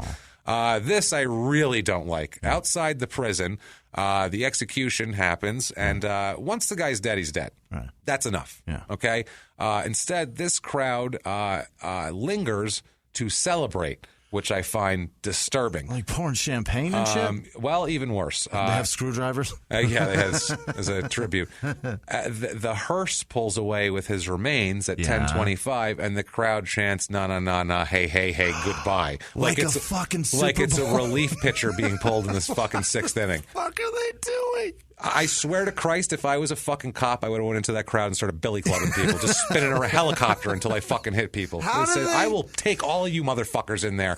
Unbelievable. Like, I'm sorry. Like I said, I get it, the victims' families. I understand how you feel. That's not the way to do it. No. That's fucking he's dead already. Right. You're not doing anything. No. All you're doing is getting some weird fucking rush out of someone's death, which is fucking weird and disturbing. At that point, you're ISIS putting videos online. Exactly. That's just gross. It's just weird to chant that. I'm sorry. Now I get their thoughts. Ward's sister, Lori Ward's sister, said, my sister was ripped from us and our family and we can't get her back, but at least this evil person won't be walking among us. Yeah. Fine. Yeah. Say that. Chanting like sarcastic shit like shitty at a dead body. Right. That's shitty the other thing. Songs anyway. And it's at a dead body. It's not at him. I get if you were mocking him. He doesn't even know you're doing it. I get if they were walking him past them on the way in and they were making fun. That would make sense. But he's fucking dead. Now you're just being morbid. I feel like at this point. But even still, like even chanting it at him even if you were chanting it from like that quiet room where he can't even see or hear it. But even if you're doing it there, you're just being a dick. It's just you're not much better than you're better than him. You didn't rape anybody or murder, but I mean you're not as great as you think you are. I feel like you're not as high up above him as you think you are. That's what I'm saying. And the whole point of the system put in place now is to serve a purpose, and the purpose is not to rub it in somebody's fucking face. That's not what we're going for. The whole point is to just do it. Especially whose face? A dead guy? Is that whose face you're rubbing? His parents who are standing out there, like, because his parents are out there too. I mean, his parents are out there. They're nice people. It's That's not. They didn't horrible. fucking raise this guy to be a killer. They're just, they're a couple of nice people. At that point, it's shoving Mussolini's own dick in his mouth, and he doesn't even know you're doing it. That's Stop the it. thing. Yeah, it was Mussolini, right, or Stalin? That was actually Gaddafi that had the dick in the mouth. Gaddafi too, but somebody else. Not Stalin. Stalin died. No, Stalin died. Stalin was in that, power when he died. They didn't remove Stalin from power. Stalin died because he was sick. Who was the one in the Mussolini, streets? they Was ripped it through the Mussolini? streets. Yeah. Right. So Fred Romano, who is Dawn's father, was there. He said, quote, "I'm feeling great right now. I feel justice. I feel finally justice has been done. And I just want to say this. I cradled my dead daughter's body in my arms when I found her. I attempted to give her CPR. The way this guy died, he died too easy. He had no right to die in dignity, no right at all." Yeah, if they wanted to give the guy to Fred and let Fred fucking have at it, Fred, I'm fine with that penalty. It'd be great to beat him to death with a hot sauce bottle. That's what I mean, or whatever amazing. the fuck. I don't care. This is the 84th execution in Maryland's history, the 4th since executions resumed in 1994, and the first since 1998. And it was a big debate about the death penalty going on at that point. Nobody really felt that bad for this guy though, and so I mean it wasn't that much of a protest. No. There was like 30 people down the street, like like because normally they protest like he could be innocent or whatever. This is like what do you? We have nothing nice to say. Don't kill people. That's all we can say is don't kill people. How do we protest and not look like we're supporting rape and murder? Exactly. That's what it is. So that's Stephen Oken. That is. Jesus Christ, poor Dawn Romano and Patricia Hurt and Lori Ward. We feel terrible of all those people. That is Stephen Howard Oken being a complete piece of shit. Very, very odd case. And this is a case probably where we spent the smallest amount of time actually in the town we went to. Yeah. But I kind of did that on purpose just to show that I don't know. It's one of those things. Like normally there's a base of some kind. This is just passing through. Yeah. And it could happen to anybody, anywhere, anytime, anybody. It's just, it's crazy shit. So hope that all makes everybody sleep well tonight. I know I'm going to sleep better knowing that at any time someone could want to stick a hot sauce bottle in me and shoot me in the head twice. A lot of people live in small towns because of the safety and the family atmosphere, the family feeling. That shit can be ruined by some asshole from Baltimore. That's what I mean. Nothing happens here. Yeah. Well, nothing happens here. But what if he drives through and stops there? You can't keep the world out. Till a lunatic in a stolen Mustang comes through. You can't keep the world out. And even if it's a small town, it's not protection. Yeah. Jesus, hope you like that crazy ass wild story, or hope you weren't too disgusted by it. If so, what you can do, or if you liked it, what you can do is go over to iTunes, give us 5 stars, please. It doesn't matter what you say. It's just for iTunes' funky algorithm. Just say whatever you want. It's not for our egos, we promise. If you want to be an even bigger superstar than that, though, like the list of producers that we have coming up for you in a moment, you can do that very, very easily by going over to patreon.com/crimeinsports, and you can make a donation there, or head over to PayPal using our email address, crimeinsports@gmail.com. And if you want to get a hold of the show other ways, like we said earlier, at Small Town Murder on Instagram, Small Town Pod on Facebook, and Murder Small on Twitter. Yes. Just look us up and find us. With all of that, though, without further ado, we must get to the list of the most incredible people who keep us afloat. Jimmy, hit us with the list. Executive producers this week are Chrissy-Ann Castaldi, Ryan Moeller, Kerry Clark, Era Abrahamian, yes. And Yua Taraska was in New York, and her visa ran out, and she had to go back to England. So, miss you, Yua. Thank you so much for everything. Wendy Thank you. Wendy Alcidri? Yes. Wendy Alcidri. Lou Alcindor? Yes, that's what I keep going to, as a matter of fact. Julia Lyons, Jesse Hartman, Kayla Parker, Say Charleston Tours. I don't know what that is. Allison Perry, Ruddy Jimmy's dumb. I don't know what that means. I think that's saying that you're dumb. Right. I don't know what the Ruddy part is, though. That I don't know. I hope that's their first name, and they chose to insult me. We say Ruddy a lot. We insult people by saying. Really? Yeah. Really? Ruddy. Yeah, I think we call it a ruddy complexion a lot when someone looks like shit. Oh, well, I look like shit, and I'm dumb, apparently. I don't think you're not ruddy, though. You have no ruddiness. Dumb, that's to be debated. Okay. That's fine. Catherine Grabham. Grab him? Is it grab him? Go ahead and grab him. Right. Catherine, grab him. He's moving quick. Grab him. Mariella Rosas, she's wonderful. She's on Twitter and Instagram and everything. She's awesome. Around. Thank you. Todd Crago, Taylor Chaney, or Chaney? It's probably Chaney. Sarah Peters, Ashley Boxler, Ted Cyrus sticking around. Thanks, Ted. Nikki Koffel, Holly Nuarty, yes. Yeah. Yes. Sure. Nuartly? What the hell? Fuck. Erica's, shit. Cernajewski. Ooh, nice one. Yeah. Before you go on to, I want to insert a shout out. I got to insert a special shout out because this is a weird one, okay? This is strange. Yeah. This is an odd shout out. Okay, we tried to rent. We're trying to rent this house, right? Yeah. We need a place with a studio. I need an extra bedroom we can turn into a studio because we're really building like a no shit studio. Yeah. So and this one's got a fucking dungeon. This one's got a dungeon. It's amazing. Yeah. So we're trying to rent this house, and it's a nice house. And the guy, he's just a 50-year-old businessman, and he doesn't know what the fuck. He's like, how do you make money? Right. And I'm like, I got these podcasts, and he's like, what the fuck is a podcast? Like, he had no idea what I was talking about. Right. I had to explain it to him for 2 hours. Basically, he just looked at me like, I don't know, guy, that's great. So anyway, long story short, a friend of his is picking up his kid from a play date at this man's house. And the guy says, when are you guys moving, blah, blah, blah. Small talk, blah. Small talk. Have you sold the house or rented the house? He goes, these couple just came to look at it tonight. And the guy said, oh, yeah, what are they, nice people, whatever? He goes, yeah, they're nice people. He said our names. He goes, a couple named James and Sarah. He goes, I don't know. He hosts some kind of a podcast. I don't even know what that is, some podcast thing. And he knew the name. He goes, a crime and sports and some murder one. And he said, this guy whose name is Troy, thank you so much, Troy. He said he's known this man for 15 years, this Troy man, and he's never heard him curse before, this Troy man, ever. Never heard him curse. And the guy, he said that Troy said, holy fucking shit, James Pietragallo from Crime and Sports and Small Town Murder, those guys are fucking hilarious. Oh, my God, those guys are great. I love those guys. Holy shit, can you get me an autograph?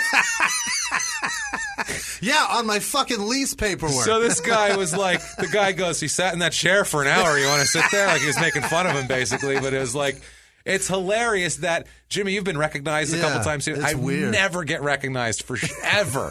I go right under the radar. It's awesome, though, that it comes with your name. The only time That's badass. came with when it actually counted and actually got us. I'm the guy we just signed the lease yesterday, and I swear to God, it's because of Troy. Because this guy would have said, I don't know what the fuck a podcast is, but he saw that like a normal person was very excited by it, and he said, it must be something, I guess. Fine, I guess he can pay the rent. So thank you, Troy, very much for that. I appreciate it. Long story short. Good looking out. Definitely.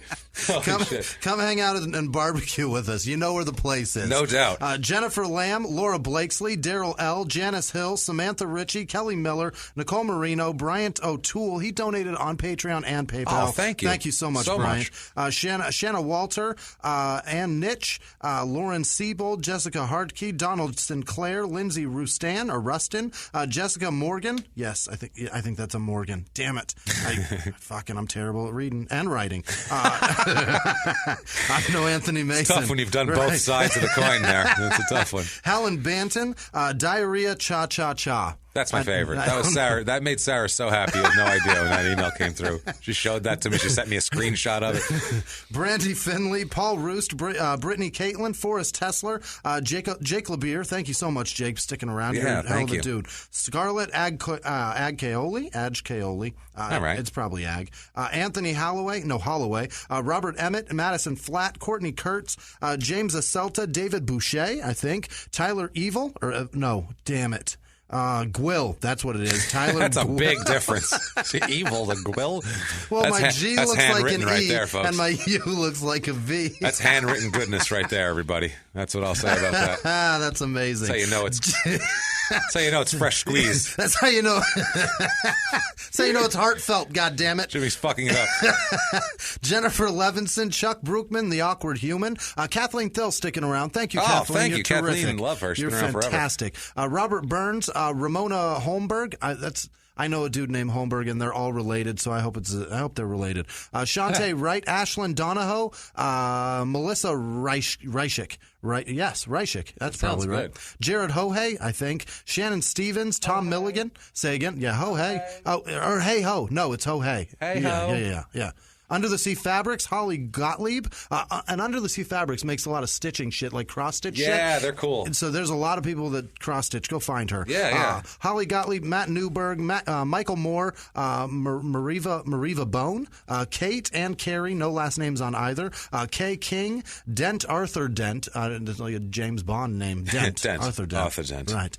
David C. Crisp. Lee. Jose Crisp. Right. Bobby Vint, Rachel Baquet, Baque with the fucking squiggle over the E. That's like Jack Hay. Yeah, for sure. Morgan Garlick, happy anniversary. Your husband is very happy to be married to you. Yeah, and good for you guys. He really enjoys blowies. That's what I'm told. I don't know. Jacob Kaiser. It's not Jimmy's fault. He had to say it. I don't know what to do. Roscoe Van Dam, Rhiannon Pike, Lori Snyder, Matthew Burlington, Cammie Renee, Chris Hillis, and Timothy Smith. You guys fucking thank you guys. Thank you so much for everything you do. Like, we don't have fans, we have friends, and I really appreciate you guys being our friends. Thank you. We appreciate the shit out of everything that you do for us, because this is all you guys, and the show continues because of you guys. Thank you, everybody.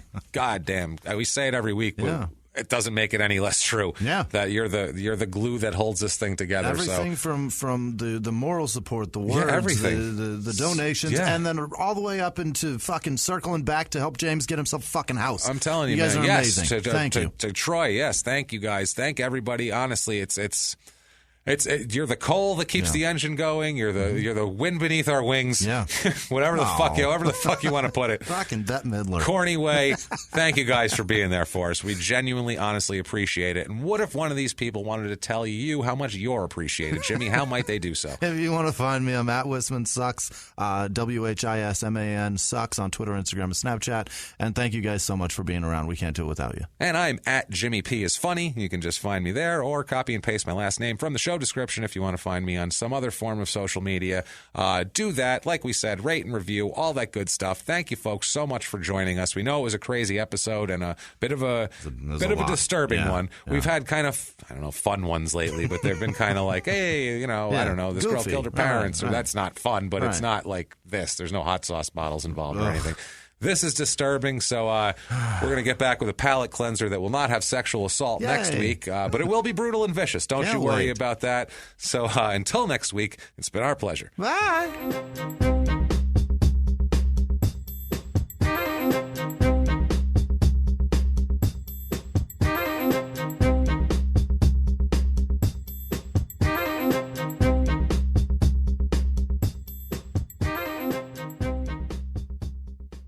If you like Small Town Murder, you can listen early and ad-free now by joining Wondery Plus in the Wondery app or on Apple Podcasts. Prime members can listen early and ad-free on Amazon Music. Before you go, tell us about yourself by filling out a short survey at Wondery.com/survey.